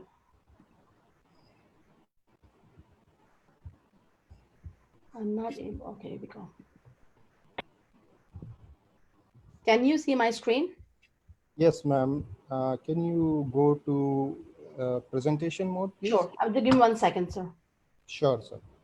Sure, madam. Okay. Sorry. We can see the screen now? Yeah, but Okay, I'm great. seeing not full screen. I'm seeing the next slide also. I think appreciation and thank you. Oh, really? Yeah.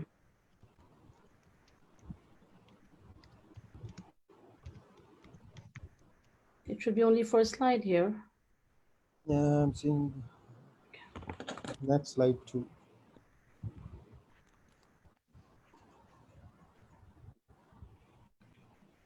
What about now? Still I'm seeing 2 slides. Yeah.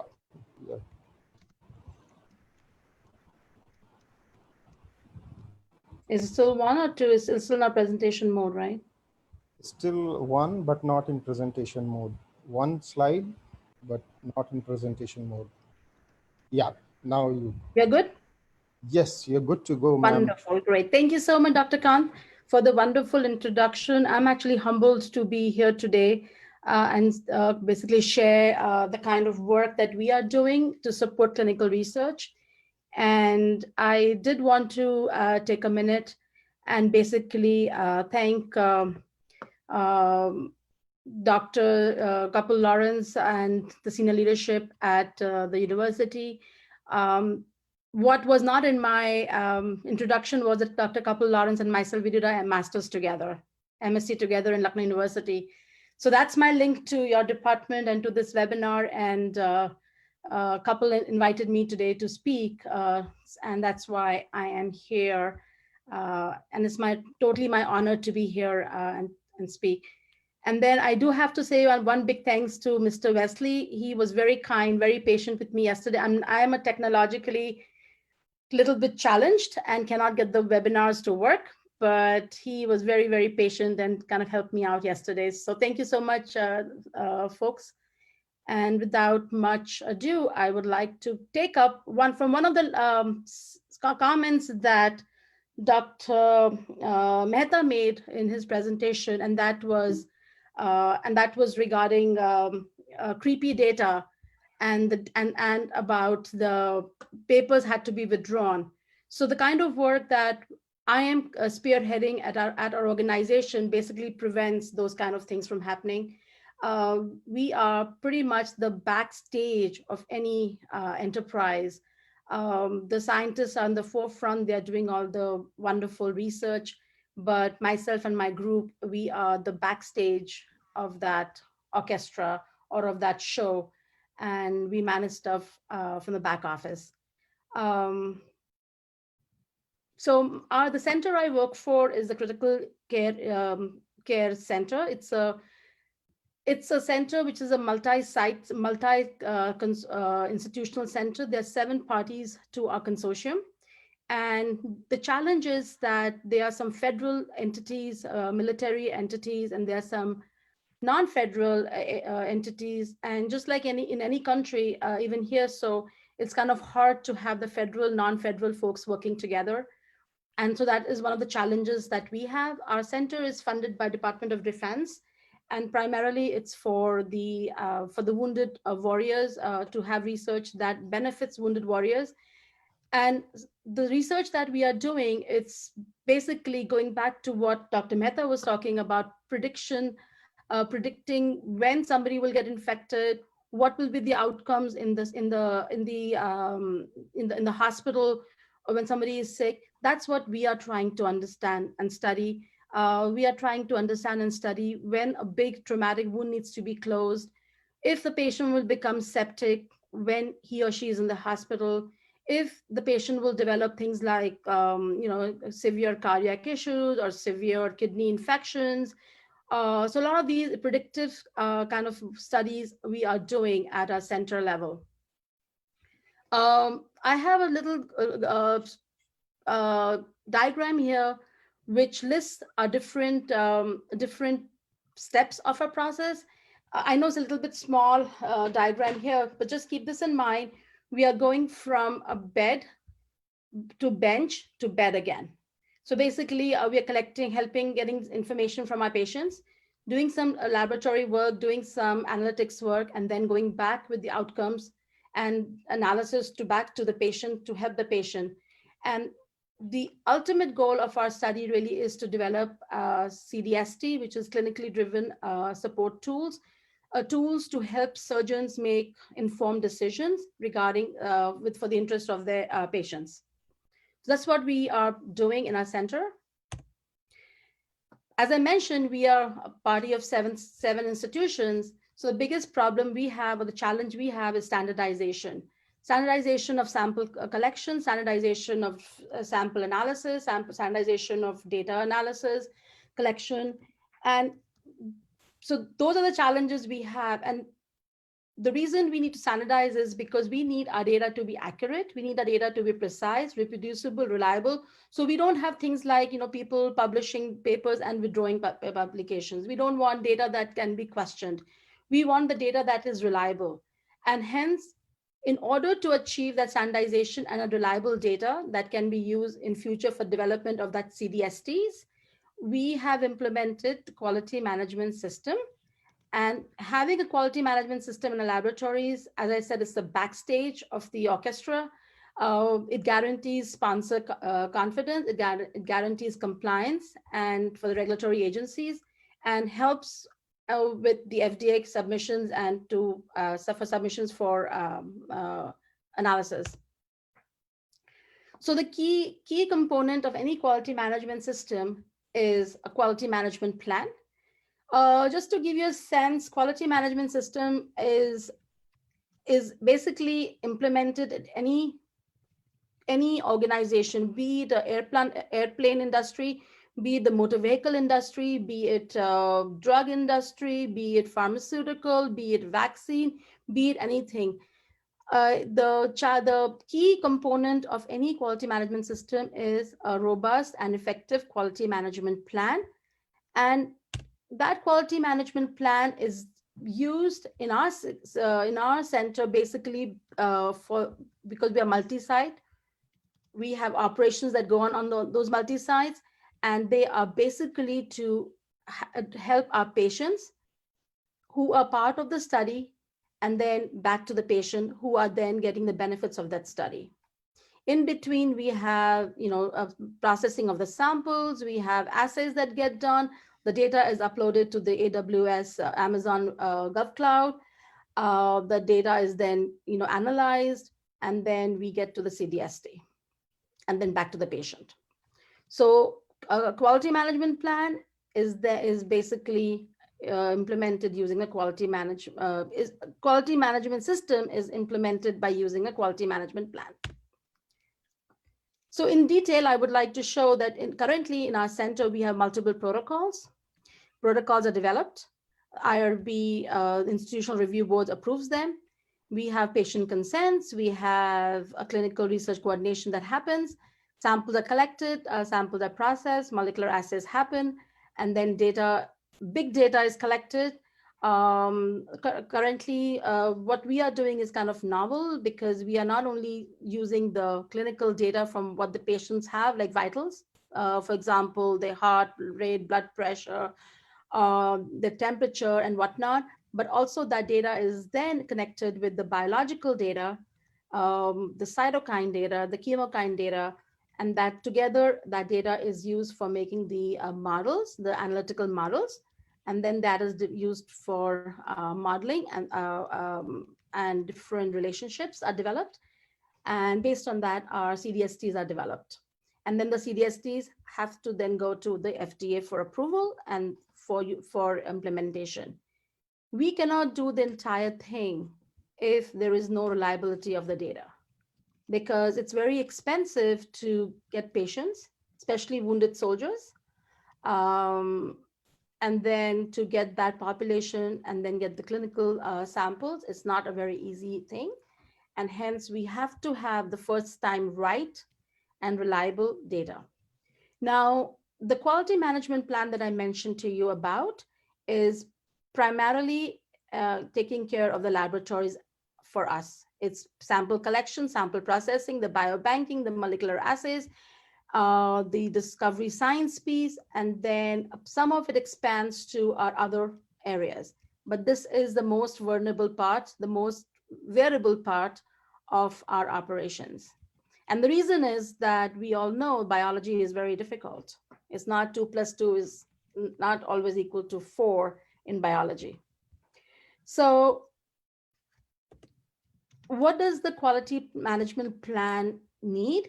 A quality management plan does not really have any fixed format. It can be a simple document. We currently have a document that's about 35 pages long. And our document, the one we have in our institution, is talking about basically how anything is done and how the controls are developed. So for example, the biggest problem or biggest challenge in implementing a quality management plan in any organization is that you need the management support. If there is no management support, this will not work out, because at every junction, at every step, you need the management to be your biggest stakeholder. The other important thing is you have to have meaningful indicators. So to give you a sense, if you're saying that I'm going to collect 5 samples from a patient 1, you have to have indicators to show what those samples, the quality of those samples have to be maintained. It's not if you have junk in, you will have junk out. So you have to make sure that you have meaningful indicators for samples coming in, Therefore, you can have a good, reliable data being generated, and then you can continue your research. The management plan that is, of course, made has to be implemented. And once it's implemented, it continuously have a cycle of review, and you can then revise it. So the four components, the most important four components of this quality management plan really is that there needs to have an infrastructure. Then in the infrastructure, you have to define your management, your organization, the standard operating procedures that you use, the personnel and the training that goes with that, equipment maintenance. So basically anything related to the facilities has to be defined and how you're going to control that. It's a very, very important part of any quality management plan. And again, I will say that's exactly how the airplanes fly, that's exactly how the trains run, that's how the cars go, that's how the vaccines go. So they all have this kind of a component. The next part of that plan needs to address the analytic procedures. Now, those procedures could be the lab-related procedures, they could be the fringe procedures, whatever they are, they have to be defined. Policies have to be placed around that so that whatever you are doing is done in the correct way as you are defining it. Okay, so now we have the infrastructure, we have the processes, but another important component is monitoring. You need to make sure that what you have is working well for you and your quality indicators are being addressed and they are being followed. As a matter of fact, we had a quality indicators meeting yesterday at our department, and we have 15 quality indicators that we review every couple of months, actually every 3 months, and to see where we are. And then we review back and say, okay, if something did not happen, why did not happen? Once we have all these systems put in place, another important part is the process improvement piece. And the process improvement piece is dependent on the deviations that you have to your procedures. So it's possible that you have these analytical procedures or your infrastructure procedures, you deviate from that, temperature is not right, and something instrument breaks down. All those have to be documented, and errors have to be reviewed, and then corrective and preventive actions have to be put in place so that those things do not happen again. As I mentioned, the key quality indicators is one of the biggest things that is most neglected. And it's kind of hard. It's kind of hard to figure out what quality indicators you need to have to make an effective QMS. Some policies and procedures I've defined over here that a good quality management infrastructure will require. I already talked about them. One of the biggest things we have in our organization is the personnel and the training, because as I mentioned to you, we are a federal as well as non-federal entities. So our personnel are coming from different organizations. So in order to standardize, we have specific trainings that we do across the board. As far as analytic procedures are concerned, these are sample collection, sample handling, the tracking. Tracking is very important because that's the life cycle of your sample. You need to know when your sample is collected, how it was collected, when it was brought in, and how it was processed and stored. And can you get that sample back 6 years from now, 10 years from now? Can you get that sample back? And if you can get the sample back, does it perform the same way as it performed when it was first obtained? So that you can only ensure once you have the sample tracking maintained. Your storage systems have to be well defined also. Monitoring, I mentioned to you audits. The key indicators are established, and the meaningful key indicators are checked and monitored by means of different audit systems. Audit systems are internal audits, external audits, and your audits can span over the entire QMS, basically to see. You have to always keep your goal in mind. Your goal is to have a good data. So anything that prevents you from having good data, reliable data, needs to be monitored and audited. And based on that, you will have corrective action and preventive actions. So corrective action and preventive action and the deviations, these all go hand in hand. One of the big things that in any organization, and especially in ours also, it happens that you have a deviation that happens because somebody did not know or made a mistake. So that's a deviation. You have a root cause analysis and you figure out, yes, your analyst made a mistake because they didn't read something, they overlooked a page, they skipped over some steps. So those require training. Those are simple ones. But it could also be that you have made a deviation that could lead to a potentially bigger problem, means some data was collected. And the biggest problem could be, as Dr. Mehta mentioned, retraction of your research publications. That's a very big problem. So those deviations are considered to be major deviations. So you have to have a definition of major, minor. And in most cases, you will have a conduct a root cause analysis. And once you have root cause analysis, you know what the problem is, and then you put a corrective action in place. As I mentioned, quality is not static. It's always evolving. The reason it's always evolving is because you are continuously monitoring your plan. You're continuously monitoring how your procedures are working or not working. And if things are not working, then you have to make some changes. You would be wondering why I am talking about quality management plan when all the other speakers have been talking about the COVID research. So the one simple answer is quality management plan or quality is required no matter what you're doing, especially in today's world when vaccines are being developed. Their efficacy needs to be determined. Their safety has to be determined. And implementing a quality management plan is not only a good thing. I think it should be a requirement. And here in our laboratories, no matter what research we are doing, every sample can be accounted for, every procedure is accounted for, and the data that's coming out, when we submit that data to FDA or to the regulatory agencies, they look at that with confidence. And one thing that we talk in our laboratory, like a motto we say, do as you say you're going to do, and you say what you do. So in other words, if your procedures say you're going to do X, you should be doing X. However, if you do Y, you have a deviation in place. But on the flip side, if you are going to be doing X all the time, then you must create a procedure that says that you'll be doing X. So it's all about documentation and doing what you say you're going to be doing. So I just spoke to you about the good clinical laboratory practices.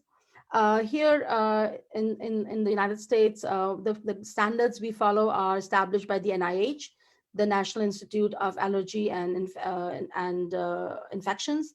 They establish their standards. It is not a regulation. It's not a law. It's basically what we call as guidances. However, there's another thing which a lot of clinical laboratories worldwide, they use is standards by College of American Pathologists. And this is really the gold standard for clinical laboratories. So folks working on vaccines, folks working on anything which is related to human subject research, this is the gold standard for those laboratories. Any laboratories doing testing for simple things like diabetes or thyroid or whatnot, those laboratories need to be CAP accredited. And so for us, since we are clinical research, this is not really a requirement for us, but we chose to go this route because remember, our end goal is to develop CDSTs and to implement CDSTs. So there is no question about what standard was followed. So keeping that goal in mind, we added this as a second layer, and this adds some extra checkpoints for us. And we are 1 in 70 laboratories accredited worldwide. So that's quite an achievement for us. Getting CAP accreditation is a multi-month long process. It requires us to go through a lot of stringent QMS, a stringent quality management plan. So for us, the challenge really was a marriage between the existing GCLP SOPs and policies with the CAP requirements. But of course, we were able to accomplish that. CAP does inspections every once in 3 years, but it doesn't mean that once you have the accreditation, you sit and do nothing. CAP expects that you would be doing inspection once every year yourself, and then third year they will show up, and they show up unannounced. In order to meet CAP requirements, these are the requirements we had to basically come up with: 107, 151, 140, 114. So quite a few of requirements that we had to kind of create policies and procedures against. So now going back to the original COVID-19 research and its implementation. So of course, as I mentioned, your COVID-19 research is collecting samples, analyzing those samples, doing some research in the laboratory, getting the data. So the considerations really are the same as what I mentioned earlier. You need to have a quality management plan, its implementation, the patient enrollment, the sample collection, reliability, repeatability, and auditable data. However, COVID-19 has brought a lot of challenges to the implementation of the QMS and the QMP. And the biggest challenge is different areas have different legislations that's going around. Different countries have their own legislations going out. That there are lots and lots of do's and don'ts that have to be followed. And these could be based on travel restrictions, going to hospitals and clinics to collect samples, that's restricted. Samples could be collected from these patients. The shipping could be a problem. The shipping may not happen on time. The folks who are collecting, they are at a high risk of infections. Even for the monitoring, as I mentioned, monitoring is an important piece. Monitoring also has a problem in the COVID times, because on-site monitoring is hard because of the restrictions that are in place. So folks have to have some kind of alternative plans. Maybe monitoring is done remotely, which again, maybe through Zoom, maybe through Google Meet, whatever the case may be. But again, those procedures have to be developed. This is going to be a new normal coming up. We are planning to host our audit in about 4 weeks, but that will be a remote audit. So again, how do you manage a remote audit? The research plans that are created to do testing or to do manufacturing of the vaccines or the drugs, they need to be quite firm, because remember I told you, you have to do what you're saying you're going to do. But at the same time, they need to be flexible, because things could change at a drop of a hat. At the end of the day, the most important thing is document. You have to document what you're doing, so there is traceability. And once there is traceability, somebody can go back to it a long time from now, and they can recreate what was done in today's time. So in summary, I really want to mention that quality management system is a good thing. It's not a mandatory thing, but it's good for generating reliable data, for generating auditable data, something that can be repeated. Postdoc from 1 year, or a research assistant from 1 year, once they leave, you have new people coming in, they should be able to repeat all that stuff. So quality management plan needs to be strong. We share our quality management plan with anybody who asks us. That's not a controlled document for us. We share it more for education purposes. But really, this is one of the most important documents that kind of puts everything together. It has a quality management infrastructure in it. It has a monitoring system that talks about that. It talks about process improvements.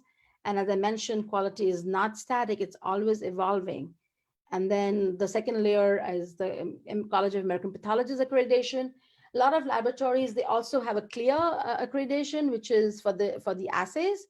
So again, it depends on what you want to be working on. I'm sorry, I went back.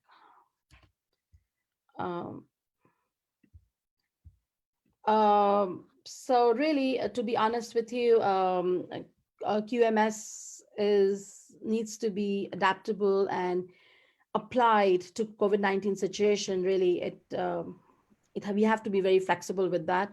And this really is a vital tool. The QMS really is a vital tool for any research that needs to be compliant, right from concept of feasibility to product.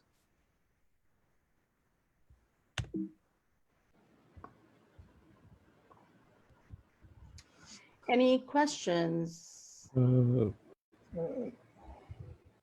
Thank you, Dr. Seth. I think the organizers, they kept your lecture at the end because it's very apt to keep your lecture and to basically highlight the things like record keeping, quality control, checks and balances, and it has to be continuous efforts in progress. And I'm really impressed that you are doing 360-degree research, bed to bench and back to bench, which is something very new in India, though it is common in Western countries. I see people are still grappling with the new concept that you have put forward, and they are not actually looking for they are not asking any questions, but it also shows that how important it is to keep the record, because in future you can go back and look at the material, the clinical material that you have collected and the data that you have, to see how it fits in future and how what you have learned in the past can be applied in future. Thanks a lot. Very nice and very apt, timely presentation and highlighting the timely things. And I think what I have seen, a combination of people who are recently jumped into this lane, and people who are working like you have been working for a long time. So it's a very good mixture of people with experience and learning curve. They are at different learning curves. Thank you. I hope with this information that we have here, we can really defeat this virus. Now I hand over all the proceedings to Dr. Vijay Tripathi. Thank you, everybody. Thank you. Thank you, Rajiv Khan sir, chairperson for the second day of the webinar, for chairing the whole second day session very nicely and wonderfully. Thank you, sir, for providing your comments and running the session smoothly. Now, without taking too much time, I request Dr. Vijay Tripathi, Assistant Professor, Department of Molecular and Cellular Engineering and Organizing Secretary, for summarizing the whole two-day international webinar. Dr. Vijay Tripathi. Good afternoon to all. I'm audible? Yes, yes. Yeah, Yes. good afternoon to all. I'm Vijay Tripathi, one of the organizing secretary of this international webinar. And after all the lectures, this is the time for them to read the technical report of the international webinar. So the international webinar on COVID-19 and beyond, future prospects in biotechnology, was held from July 8 to 9, 2020 in the Department of Molecular and Cellular Engineering, Jacob Institute of Biotechnology and Bioengineering, Sam Higginbottom, University of Agriculture, Technology and Sciences, SUARTS, Prayagraj. The international conference, the international webinar was organized in collaboration with the Society of Biotechnology, SUARTS, Prayagraj. It is my privilege and honor to present the technical report of this international webinar. The opening ceremony of the webinar was initiated from 10:30 a.m. onwards with Bible reading from the book of Jeremiah and the word of prayer as the part of the tradition of the university by Samuel Richmond Saxena, University Chaplain of SUARTS. Dr. Pragati Mishra, Assistant Professor, Department of Molecular and Cellular Engineering and Organizing Secretary of the International Webinar, presented the opening remark. After that, Professor Kapil Lawrence, Convener and Head Department of Molecular and Cellular Engineering, JIB, delivered the welcome speech and shared scientific achievement of the department. Engineer C.J. Wesley, Joint Registrar of this university, briefly described the glorified history and courses run by this university. After that, Professor Dr. I.R. Jonathan Elal, Dean, Jacob Institute of Biotechnology and Bioengineering, spoke on theme and significance of the international webinar. The scientific program of the webinar covered a wide range of topics related to COVID-19. It included 8 lectures. The technical session on day 1 was chaired by Professor Kapil Lawrence. The technical session were begun with the prominent researcher and distinguished Indian biotechnologist, Professor Dr. Alok Dhawan, Director, Indian Institute of Toxicology Research, Lucknow. Professor Dhawan delivered the lecture on investing in science, technology, and innovation, a way towards an Atmanirbhar Bharat. During his talk, he introduced to the audience the CSIR system of research and innovation.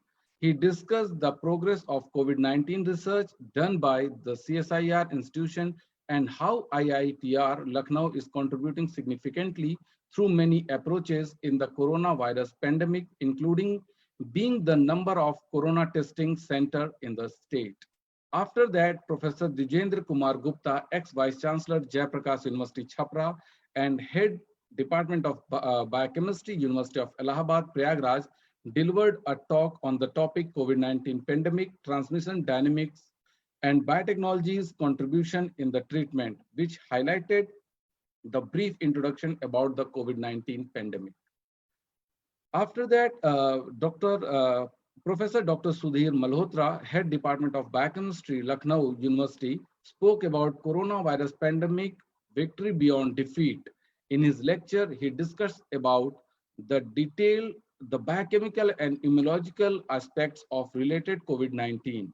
Further, he elaborated on the vaccination effort by India and worldwide and briefly dwelled on the long-term precaution citizens are required to take in the course of the pandemic. The last lecture of the technical session 1, Dr. Saurav Kumar from Center of Nanoscience and Engineering, Indian Institute of Science, Bangalore, discussed about the role of biosensor in COVID-19. In his talk, he dealt with the recent development of biosensor for COVID-19 detection and screening in terms of potential marker and types of biosensor that could be designed for its detection. The technical session of day 2 was chaired by Dr. Rajiv Kant, Head Department of Computational Biology and Bioinformatics, towards Prayagraj. The first lecture of technical session day 2, Dr. Santosh Dasari from Department of Gynecologic Oncology, MD Anderson Center, Cancer Center, University of Texas, USA. Dr. Dhruv Kumar, Associate Professor, Amity University. Dr.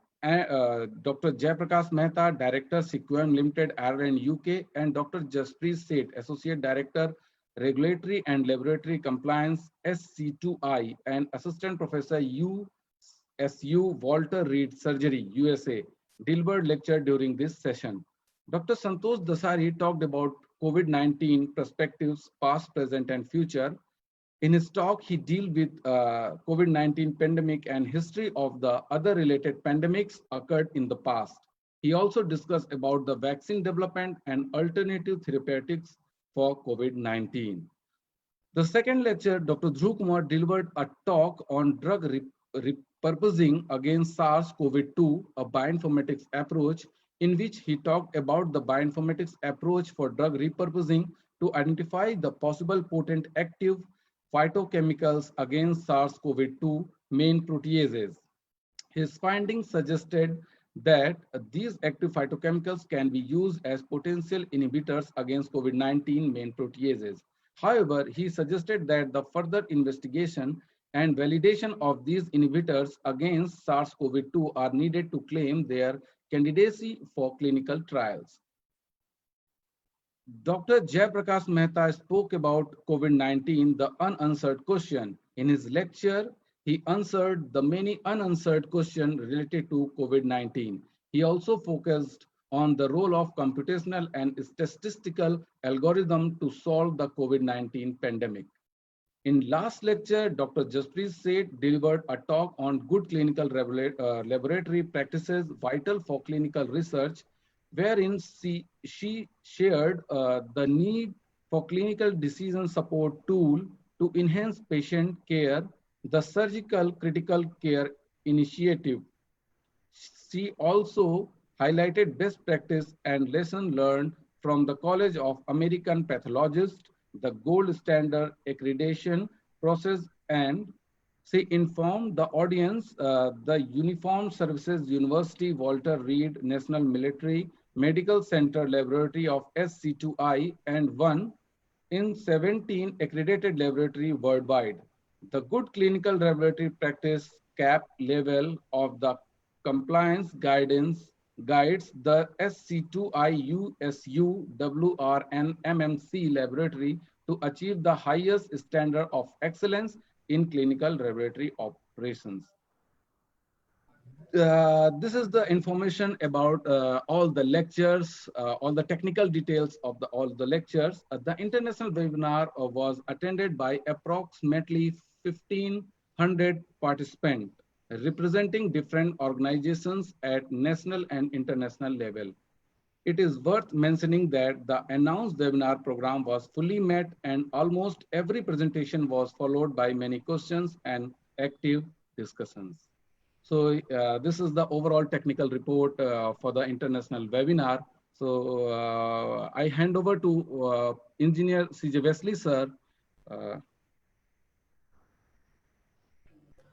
Sir. Thank you, Wesley, Dr. sir. Vijay. Thank you so much. Our Thank you, learned sir. speakers of the webinar, my dear participants, it is indeed a wonderful experience for all of us to listen to the speakers, their expertise, and a very interesting topics which are very much relevant to this present scenario. I hope all our participants would have thoroughly educated through this international webinar. On behalf of our Honorable Vice Chancellor and the university, I take this opportunity to express our sincere thanks and gratitude to the speakers, the panelists, and the participants. We had indeed more than 1,500 participants registered and witnessed this international webinar. If you have missed any of the lectures, please don't worry. The videos are readily available at our university Facebook page at Schwartz_Allahabad and also in our YouTube channel, Connect Schwartz.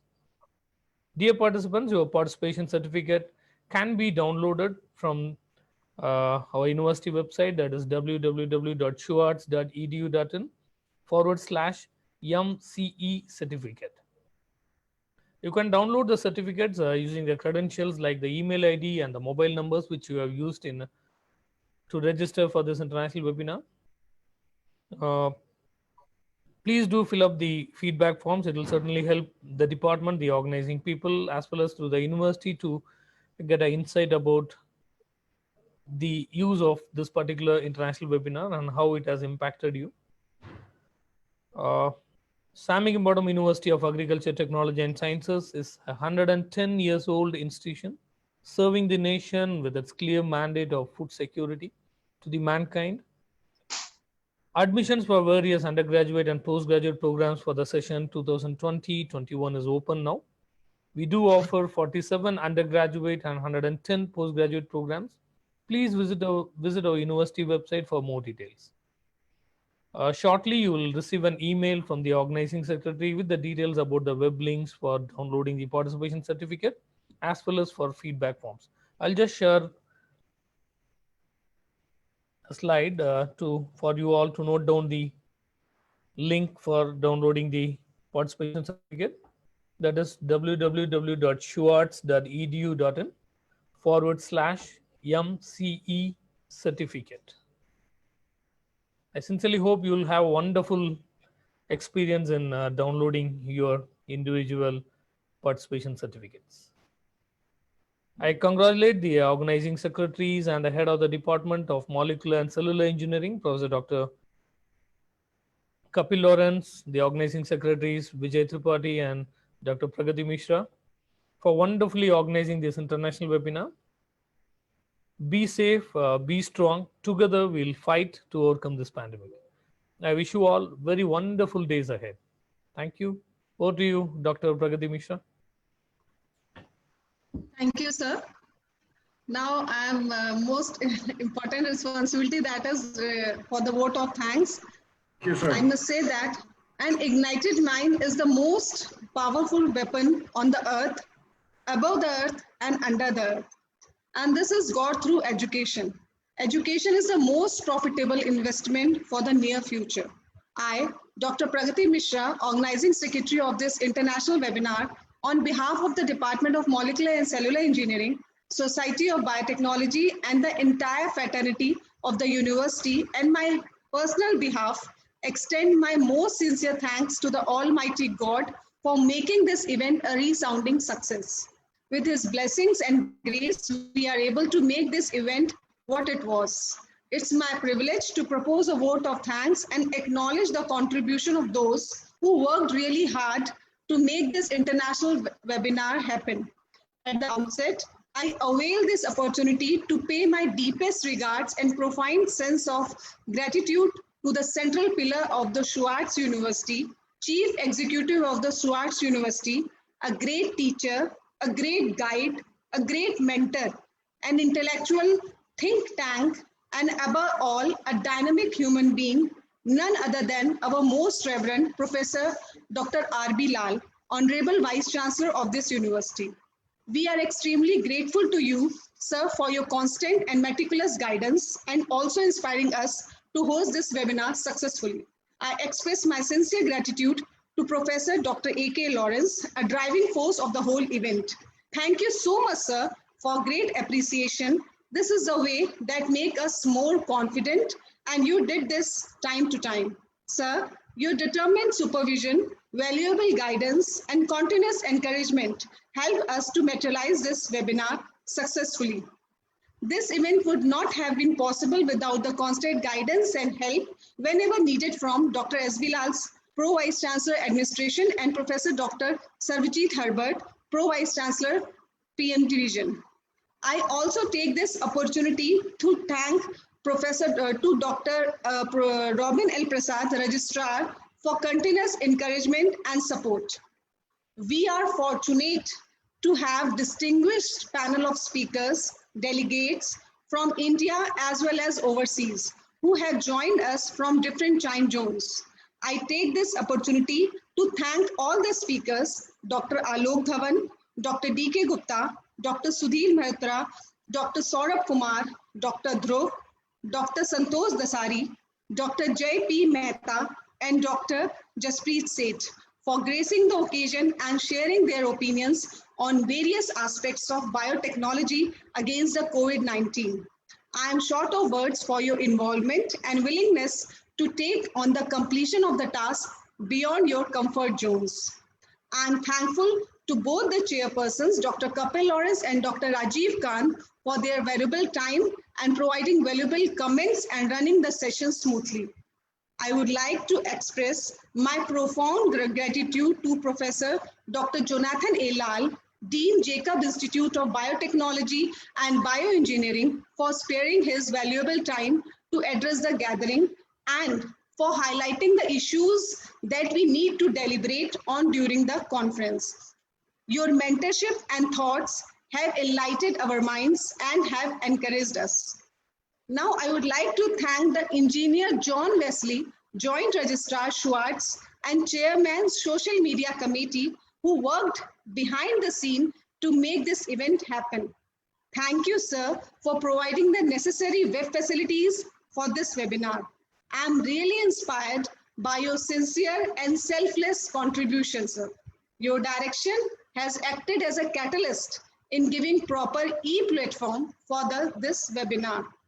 With a deep sense of appreciation, we thank our all teaching and non-teaching staff, Department of Molecular and Cellular Engineering, for their untiring efforts.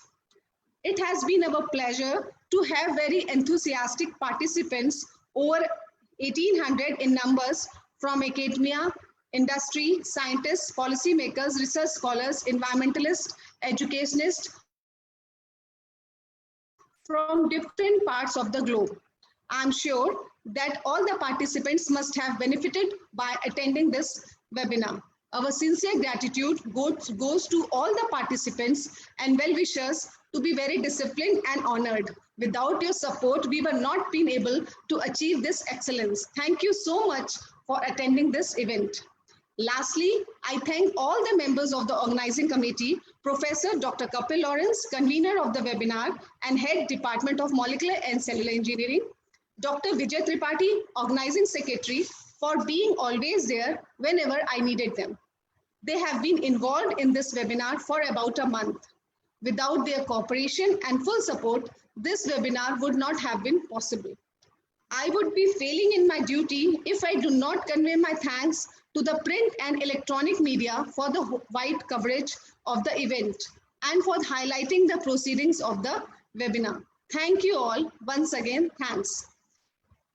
Now I request Mr. Lal Chung, Assistant Chaplain, Schwartz, for closing prayer.